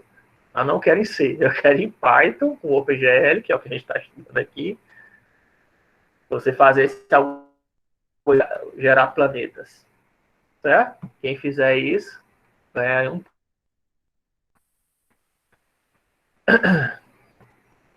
Outro exemplo é o ruído gaussiano, tá? É aquela história de fazer uma cor mais realista que eu falei para vocês, certo? O ruído gaussiano, você vê que o sorteio aleatório é diferente, né? Porque tem alguns... Você tem que notar, eu consigo notar, né? E nesse caso aqui, ó, o preto e o branco, que seriam as intensidades máxima e intensidade mínima, tem a mesma chance de ocorrer, né? Já no gaussiano, não, ó. No gaussiano, os valores ficam mais ou menos concentrados na média. Até tem uns caras que chegam na intensidade. Até tem uns caras que chegam aqui na intensidade máxima e na intensidade mínima, mas você vê que não é frequente. A maioria está aqui, a maioria dos valores está na mediana, né? Diferentemente do que acontece no caso do ruído branco, né? Ó, o ruído branco você vê que parece que é um blocão, né? Que é um grande retângulo, né? Não parece que é um grande retângulo? Parece que é um retângulo. Que uma pessoa desenhou mal, né? Parece que é um retângulo desenhado mal, né? Todos esses caras aqui têm a mesma chance de acontecer, como se fosse um retângulozão, né? Tem a mesma chance de acontecer qualquer um dos valores, né? E se você fazer o histograma, você obtém um cara desse tipo, né? Quando você usa o ruído gaussiano, que também é muito comum, tá? O que acontece? Já não acontece, tem um retângulo, mas o retângulo é só aqui, ó, no meio dos valores, né? Ó. Esses caras, tem alguns caras que saem para fora do retângulo, que seria o mínimo e o máximo, mas eles não são com muita frequência, né? É como se alguém tivesse tentado pintar o retângulo, só que vazou, né, em alguns pontos. Isso é o ruído gaussiano. E aí, se eu tentar fazer o histograma, a gente obtém justamente a curva de Bell, né? Ó, a curva de Gauss, uma aproximação dela, né? Conforme você vai usando mais valores, isso aqui vai ficando cada vez mais próximo, né? Por que o ruído gaussiano é importante? O ruído que eu mostrei antes do branco é o dado justo, tá, de acontecer, por isso que ele é importante. E o ruído gaussiano ele é bastante encontrado na natureza, tá? Por isso que é outro ruído importante. Né? Aquela história de saber que eu falei para a tinta ela não é pintada de maneira uniforme. Por exemplo, eu coloquei aqui um pátio vermelho, né? Pátio vermelho perfeito, só tem uma cor, né? E de novo a figura lá da Lena, né? E agora eu adicionei o ruído gaussiano, né? Não sei se dá para notar. E é isso, talvez quando vocês pegarem o slide dê para notar. Não sei se dá para notar agora, porque eu tentei ser.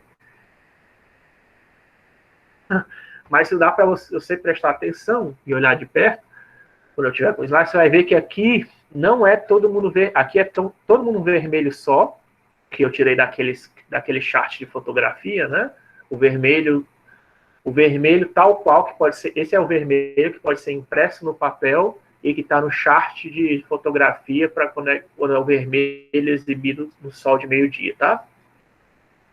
O ruído gaussiano, de forma que o quê? Que certos pontos de vermelho sejam mais fortes, mais claros, e outros são mais escuros. Aquelas ideias que algumas regiões que tem mais tinta e menos tinta, tá? Fica como vermelho granulado.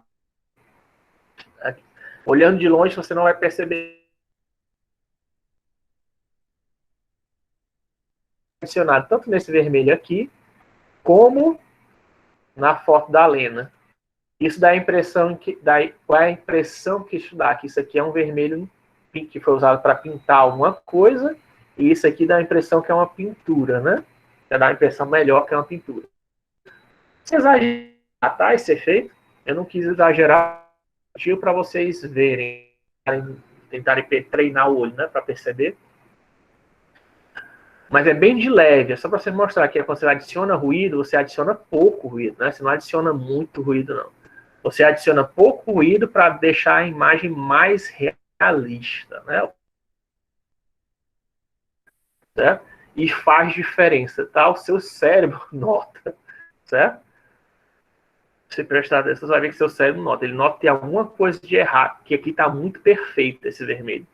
Com o tempo você acaba notando que está muito... Se você colocar isso aqui para fazer simulação de luz no jogo, esse vermelho aqui vai estar muito perfeito. Esse vermelho aqui já vai gerar um efeitozinho granular, né? Vai dar um efeito como se fosse uma areia, né? Já vai dar um efeito de iluminação diferente do que esse vermelho puro aqui, tá? Então é muito comum as pessoas usarem. Como eu disse, o ruído gaussiano aparece na natureza, certo?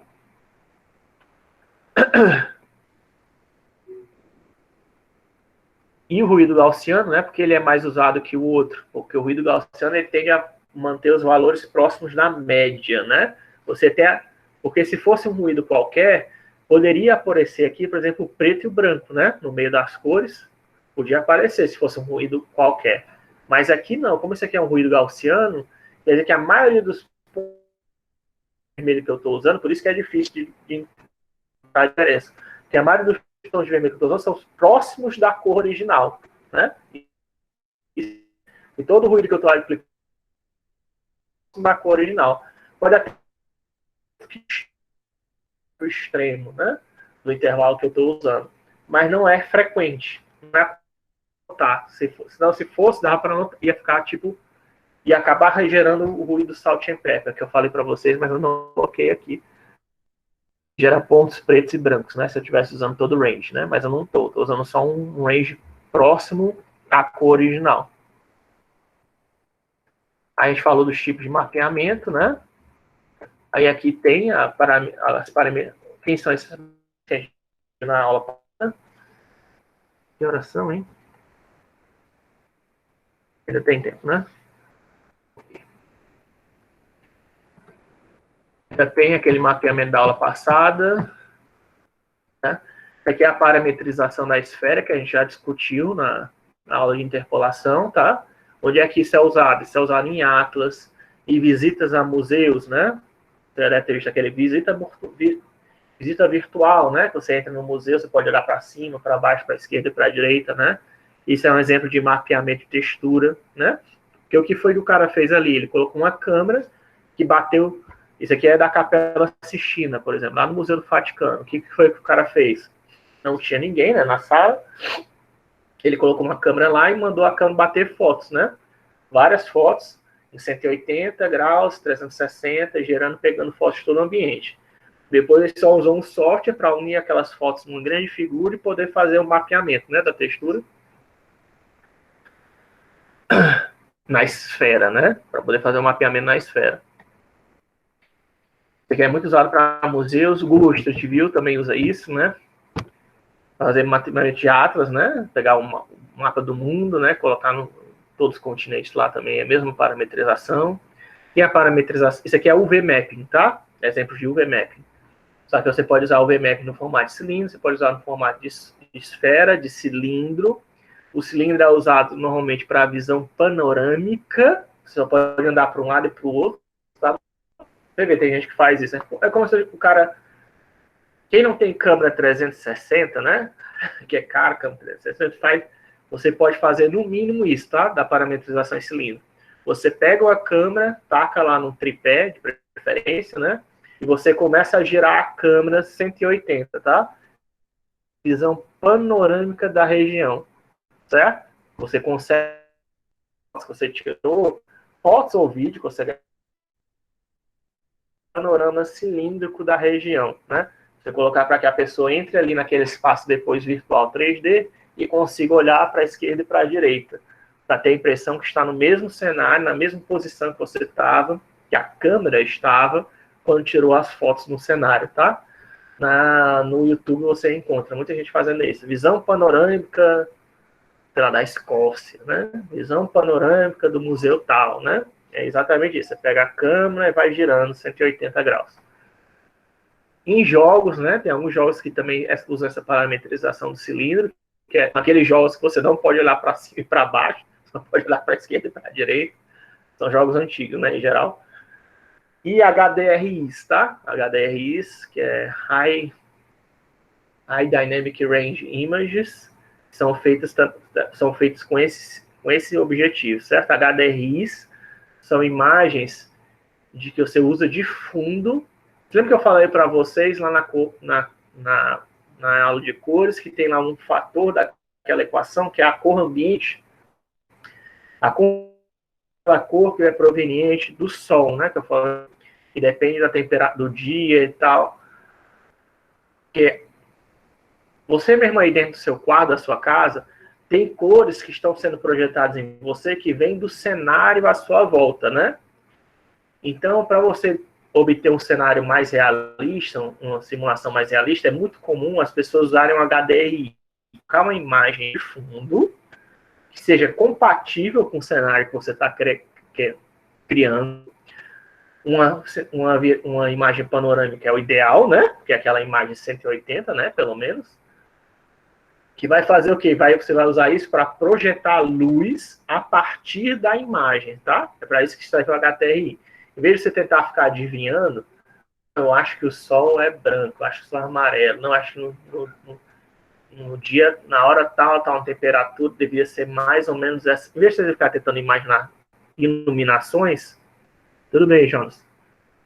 Em vez de você tentar imaginando iluminações, você pode pegar a DRI e usar as cores dela para projetar no ambiente, certo? Então, por exemplo, se eu estou numa floresta, eu posso pegar uma imagem uma imagem em alta definição, né? HDRI de uma floresta, colocar de fundo, né? E aí usar essa imagem para projetar em cima da minha floresta 3D que eu modelei, tá? Isso vai dar um efeito muito mais realista do que só colocar as árvores que eu gerei em modelos 3D, etc. Tá? Até no mínimo, né? Porque você não vai gerar toda a floresta. Se você estivesse modelando uma Amazonas, né? Floresta amazônica. Se eu quisesse modelar isso, é muito grande, tá? A floresta. Não tem um computador do mundo atualmente que tem processamento suficiente para você modelar toda a floresta amazônica, por exemplo, tá? É bom vocês saberem que os computadores têm limites, tá? são muito bons hoje em dia, né, na memória mais 640K, mas eles têm limites, tá? Eles não conseguem modelar toda a floresta amazônica, não. E é o que você faz, então. Você modela um pedacinho pequeno da floresta e coloca uma imagem de floresta real no fundo, certo? Que aí dá uma impressão de continuidade. Parece que a floresta segue para sempre, né? Se fosse uma cidade, você modela os prédios que o jogador chega, ou que a pessoa que está interagindo com o ambiente vai chegar perto, você modela eles, né? Mas de longe você coloca só a imagem de uma cidade para dar a impressão que a cidade continua infinitamente, certo? É lógico que você nunca deixa o personagem 3D virtual chegar lá perto da imagem, né? Você sempre vai carregando um cenário em cima dele, né? Mesmo que seja um cenário repetido. Mas sempre que você deixar isso, dá aquela impressão que é um cenário contínuo infinito, né? Se você usar essa imagem direitinho, panorâmica, dá essa impressão no cenário infinito. É que nem aquele truque que algumas pessoas já devem ter visto, talvez, que algumas pessoas usam quando vão fazer casa, que colocam um espelho. Coloca um espelho dentro de casa, que aí dá a impressão que você tem uma casa maior, né? E aí o espelho do quarto para frente, você coloca um espelho grande, né? Coloca um espelho grande, que aí vai refletir o seu quarto e vai dar a impressão que o ambiente é maior do que ele realmente é. É a mesma ideia, tá? Você está usando um espelho, você está usando uma imagem do próprio ambiente para simular que é um ambiente maior. Essa de você usar um HDRI, você está usando uma imagem compatível com o ambiente 3D para simular um espaço maior. Não somente isso, mas também para projetar luz dentro do ambiente, certo? E aí você obter um cenário mais realista. Fica legal, tá? Aí aqui, a parametrização UV. Isso aqui são tudo exemplos de e a manual, que a gente viu na aula passada, né? Que é, por exemplo, isso aqui é um Jazz, que foi recortado, né?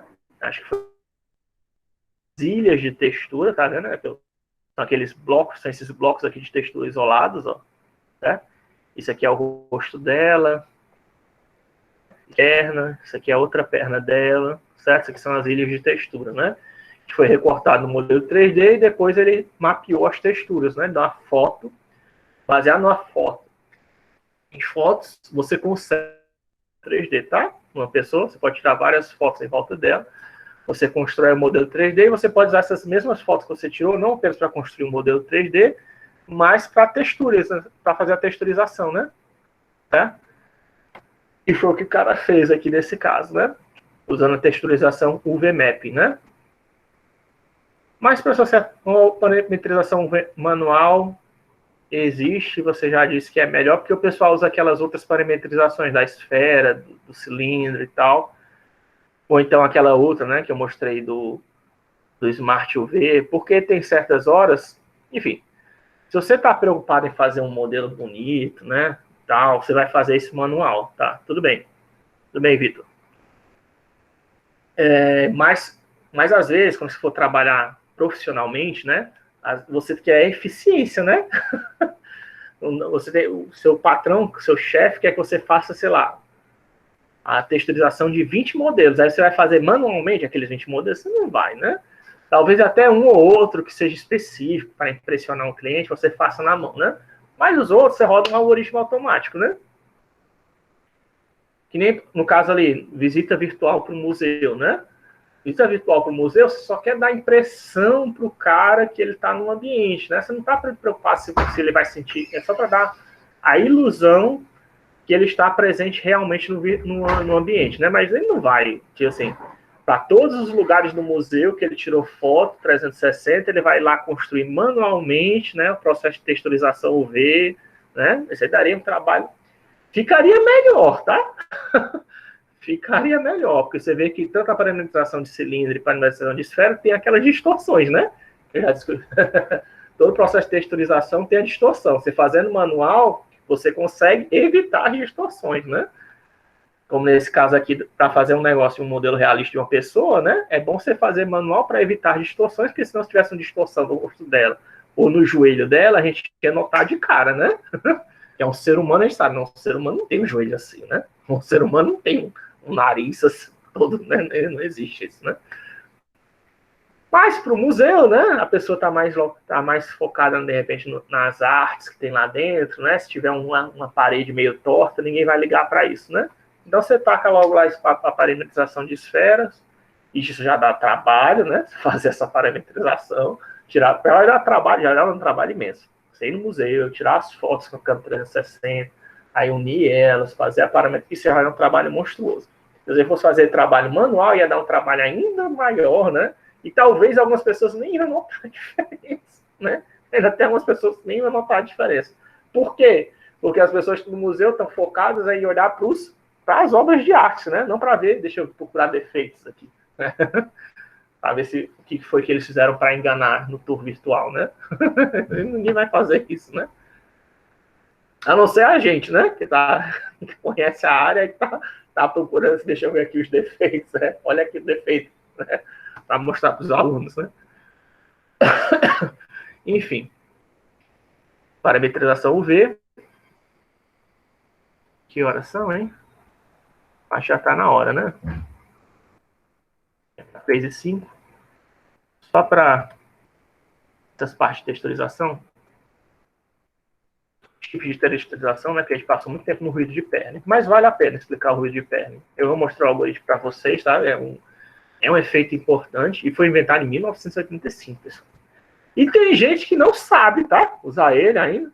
Eu falei para vocês, tem gente que não sabe usar o ruído de Perlin ainda hoje. Eu vi as explicações na internet, meu Deus do céu, não é isso. Eu tive que ir no artigo original.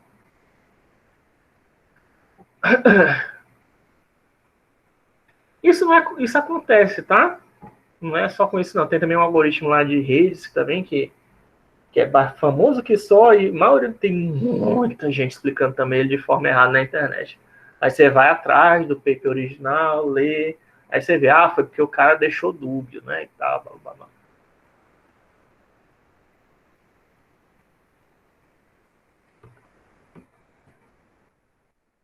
Decal Mapping, né, que eu acabei de mostrar já para vocês no início dessa aula, que é só pegar a imagem e projetar. Isso é muito usado para fazer rótulos, tá, de figuras. Tá aqui a ideia, você não tinha entendido ainda. Ó. Eu tenho uma figurinha aqui, lanço raios em direção ao lugar que eu estou querendo modelar. Sendo que aqui você imaginou que ele está lançando, ele colocou a figura dentro da garrafa, né? Colocou a figura dentro da garrafa e você colocar a imagem onde você quiser, no espaço 3D, né? E lançou raios em direção à superfície da garrafa, né? Para poder fazer o processo de rótulo, né? Tá? Que aí gera um rótulo bonitinho, né? Aqui tem um exemplo, aquela ideia, né? Que o ponto da imagem vai ser mapeado por um plano. Isso aqui eu não sei o que ele está querendo demonstrar com esse negócio aqui de colocar as imagens empilhadas. Só se for a continuidade, né? Ele está mapeando para um cubo e está querendo mostrar a continuidade. Porque quando você mapeia, se eu estou fazendo decal mapping, né? O ideal seria ter mostrado esse formato de cubo, né? Se aqui fosse um cubo, não é um cubo, não é um paralelogramo, e você mapeou aqui para essa região superior, o que vai acontecer com as outras faces, professor, do triângulo, do paralelogramo? Ou é paralelepípedo, né? Não sei exatamente. Vai acontecer que as cores que estão na borda vão ser repetidas nas faces, tá? É isso que acontece. Como se fosse um borrão, né? Tipo assim, a última cor que tinha na lateral era vermelha, então aqui, se você quiser aplicar a textura para todo o cubo, tá? Você não é obrigado a fazer isso, como eu falei, mas se você quiser, isso também acontece no algoritmo de Perl, né? Esse era o efeito que eu estava falando que acontece. Tem uma textura, eu coloquei para uma determinada região, e ela não encastou naquela região, o que vai acontecer com as regiões, se você estiver usando uma função bijetora, né? O que vai acontecer com as outras regiões que não se encaixam? Vai acontecer uma repetição das últimas cores, tá? Isso é o mais comum de acontecer. Ou você pode repetir a textura, né? Você pode repetir a textura, que é o que eu mostrei também usando Seamless, ou então você pode repetir as cores das fronteiras, né? Que é mais ou menos isso aqui que acho que ele está tentando demonstrar, né? Que as cores são repetidas. Aqui, esse branco aqui do focinho vai ser repetido em todas a extensão no paralelepípedo, ou se fosse um cubo também.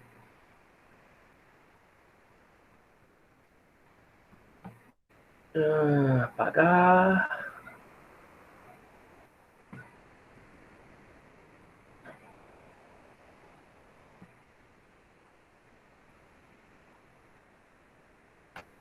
É aqui o que eu mostrei do Jack Chan para vocês, né? Você tem que ter que tomar cuidado quando você for fazer uma projeção, que quando você vai fazer essa projeção de raios, né? De você usar só as faces visíveis, tá? Se você fizer que faz a projeção localmente, né? Lança raios localmente para projetar em todas as faces do modelo, o que vai acontecer? No caso aqui, ó, a textura foi projetada tanto na barriga do robozinho, mas também foi projetada, a mesma textura foi projetada nas costas, né? Ele não pegou todos os raios, né? Todas as faces que os raios projetados a partir da figura estão pegando, né? Então isso é um problema que pode acontecer. Você tem que saber selecionar as regiões do modelo, né? Ou usar só as faces visíveis, né? Isso é um problema que acontece só se você estiver implementando um algoritmo, tá? Não é não. É a transformação que eu falei para vocês, né? Eu pego a textura e transformo a textura, para se encaixar na região que eu estou querendo modelar. Muito difícil de... Eu nunca vi alguém fazer isso, tá? Vocês de alguém fazendo isso, mas porque é difícil, né? É difícil você pegar uma imagem e deformar ela para virar um objeto 2D ou 3D. Né? Você não tem muito controle. É mais fácil fazer um VMapping, que aí você cria aquelas ilhas de textura, né? E você faz para você controlar a deformação, controlar o mapeamento, é mais fácil você fazer o processo inverso, e não fazer a imagem 3D, a projeção da imagem 3D para 2D, e não o contrário, de 2D para 3D. Teoricamente é possível, tá? Não está errado. Mas eu ainda não encontrei ninguém que tenha feito isso. Ou que tenha feito de uma forma eficiente, que as pessoas tenham dito, opa, isso aqui é bom colocar no Blender, né? Ou então isso aqui é bom colocar no 3D Studio, que é uma técnica bacana, né? Aqui ele usou, né, aquela história de pegar, isso aqui é fácil, né, 2D, uma imagem no céu, aí mapeou para essa região quadricular, imagem no muro, para esse outro quadrado, e grama, mapeou para esse outro quadrado aqui, né. Quando você vai fazer o efeito de transformação, quando é um detalhe sem complexidade geométrica, é trivial, né, de fazer, mas isso aqui é um caso muito besta, né. Dá para fazer coisas bem mais complexas do que está sendo mostrado nesses slides. Isso aqui é porque tem nessas figuras, é porque isso aqui são as figuras do livro do Luiz Velho, né, que ele usou para demonstrar essa deformação de textura, que até dá certo, né? Para imagem simples, dá certo. Agora, imagem mais complexa, você vai precisar de um algoritmo mais robusto, né? Matrizes, né? Ou até dá, mas seria matrizes mais complexas. E da super para vocês aquela mistura de decal com UV, né? Que você primeiro tem uma superfície S, para qual a imagem vai ser, né? E depois você mapeia essa textura para superfície auxiliar e aplica o decal em cima do objeto original. A ideia é aquela ideia da transformação é como se você quisesse fazer a transformação da figura, né? Em vez de mapear, fazer um decal usando a figura direta, eu quero fazer um decal usando o cilindro, por exemplo. Aí eu faço o VMapping do cilindro para a imagem, para poder colocar a imagem no meu cilindro, certo? Mapear a imagem para o meu cilindro. Usando o cilindro, eu uso o cilindro para fazer um decal map em cima do modelo, tá? É só para você poder fazer decal map usando a superfície auxiliar, serve justamente para você poder fazer decal map usando outros modelos 3D que não somente um plano, né? Porque a figura é sempre um plano, né? Tá? Se você quiser usar outra coisa, você pode usar a superfície auxiliar para fazer decal map usando outras superfícies 3D. Eu também nunca vi ninguém usando isso, tá?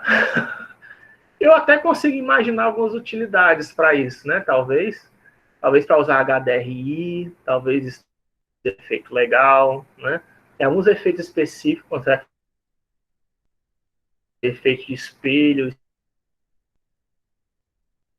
mas assim, assim que eu vejo tentando isso para fazer ainda, assim, software 3D. É uma técnica, né, que existe. Aí já está aqui, né?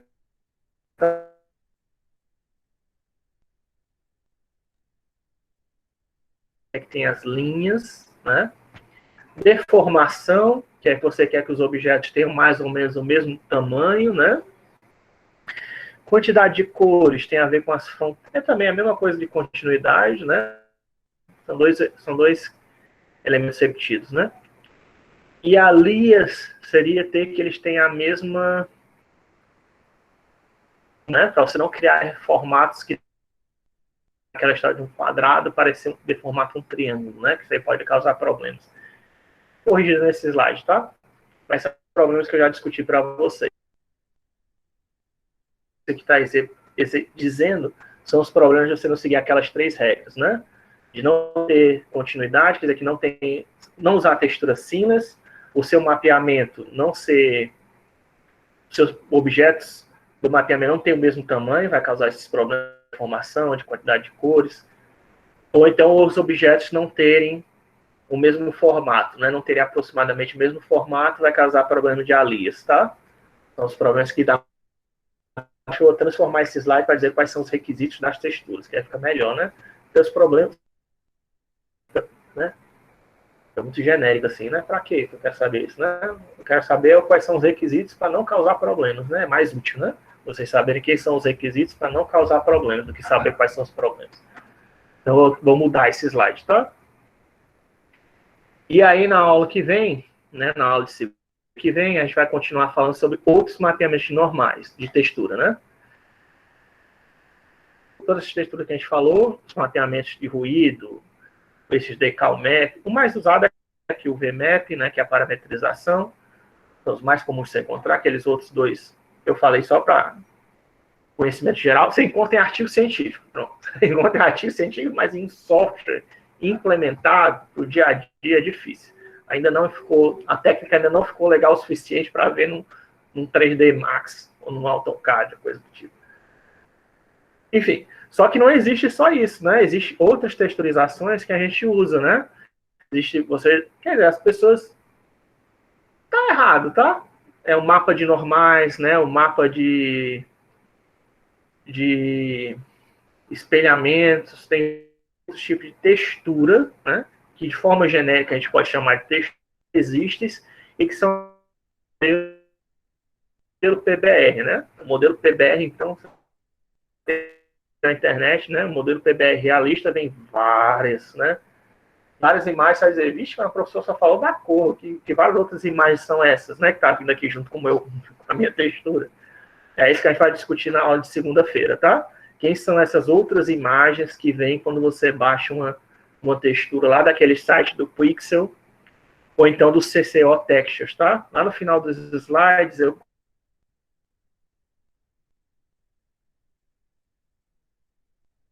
coloquei aqui os sites, ó.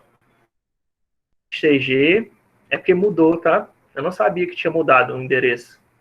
Esse ambiente CG aqui, ó. O nome dele era CCO Textures, tá? Só que aí eu procurei, não, mas não era CCO Textures, né? Eu procurei, quando você entra, peguei o meu link salvo, né, nos favoritos, e aí quando eu cliquei, ele me redirecionou para o ambiente CG. Eles mudaram de nome, né? Aí beleza. Porque o ambiente, ele tem... Deixa eu fechar aqui. O ambiente CG, ele tem várias texturas em public domain, ó, certo?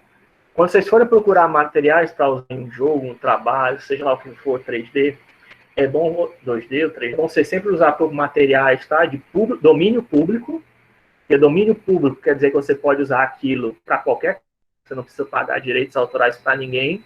O que está em domínio público? Obras de arte, em geral, tá? Estão em domínio público, antigas. Algumas texturas estão também em domínio público, tá? Aqui tem um site só disso, né? Tem músicas também, né? Aquelas músicas antigas, música clássica. Música clássica, em geral, está em domínio público também, tá? O cara já morreu há muito tempo, né? Acho que é 70 anos para entrar em domínio público, certo?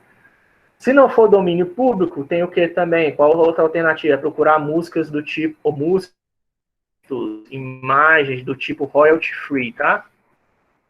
Royalty, acho que é assim que escreve, royalty free, tá? Royalty free quer dizer que não tem, também não tem, você pode pegar aquela música, aquela imagem, objeto, aquele modelo 3D digital, seja o que for, e usar para o que você quiser, tá? Não precisa pagar direitos autorais nem nada. Também artistas atuais em royalty free. Para quê?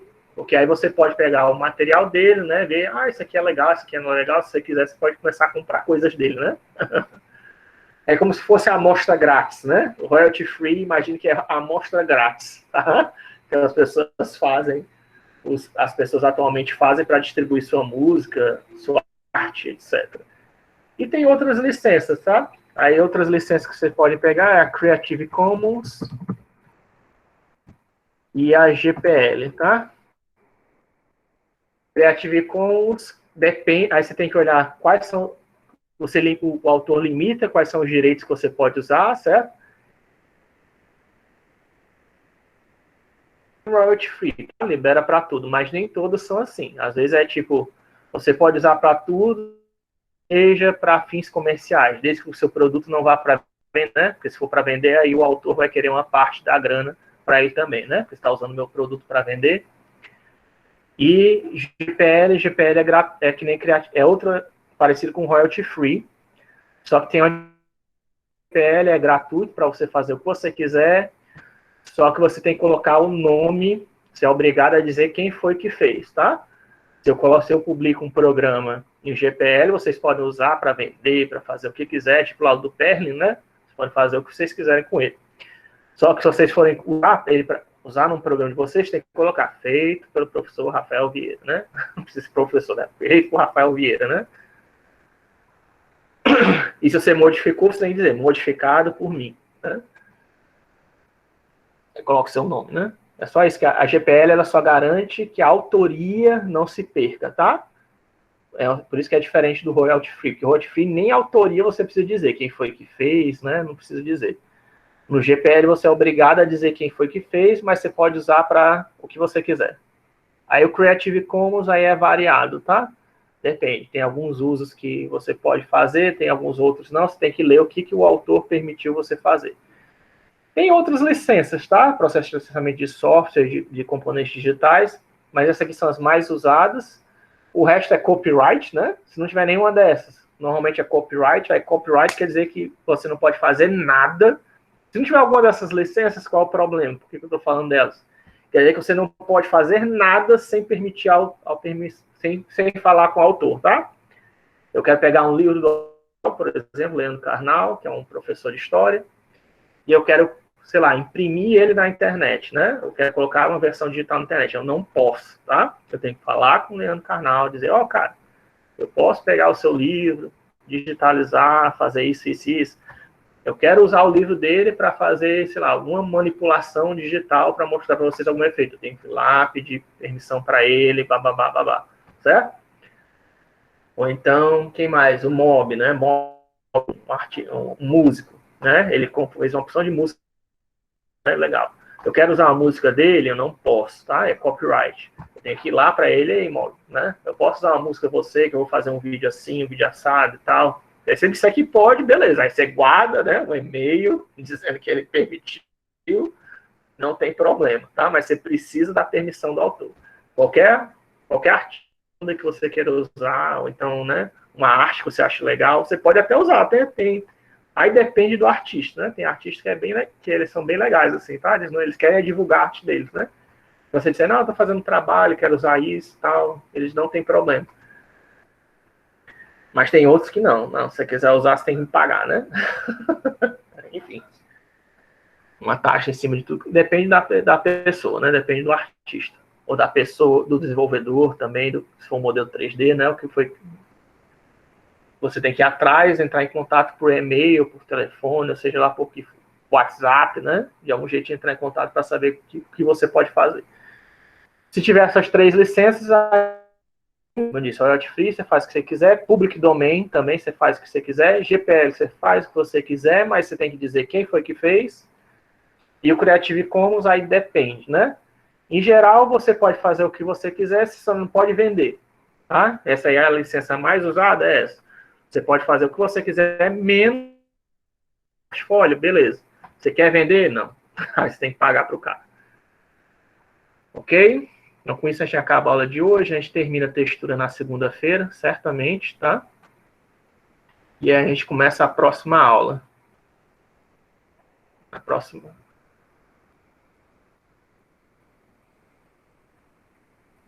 A gente vai ver a prática, né? Sim, quando a gente termina texturas, a gente vamos voltar lá para o OpenGL, certo?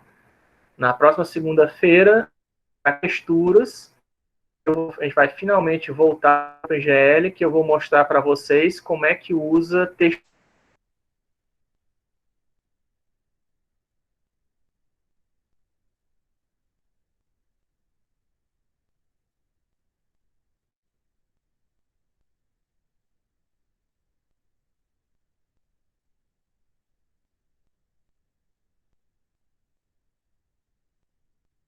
Eu fechei aqui sem querer a aula, tá? Mas já estou voltando, só para a gente poder dar a presença, tá?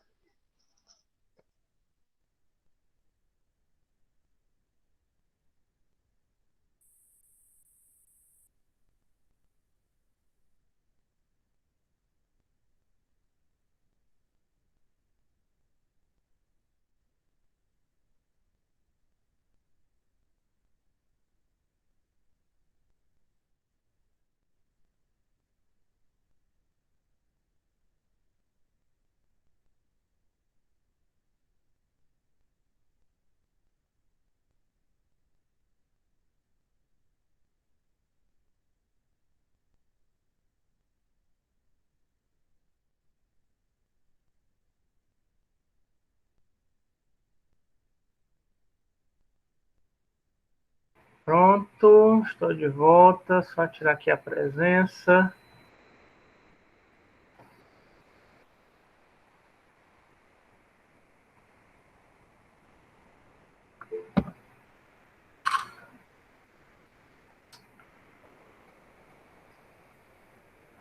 E pior que eu esqueci que hoje eu tenho uma aula logo agora, já estou perdendo tempo da outra aula. Deixa eu interromper a gravação.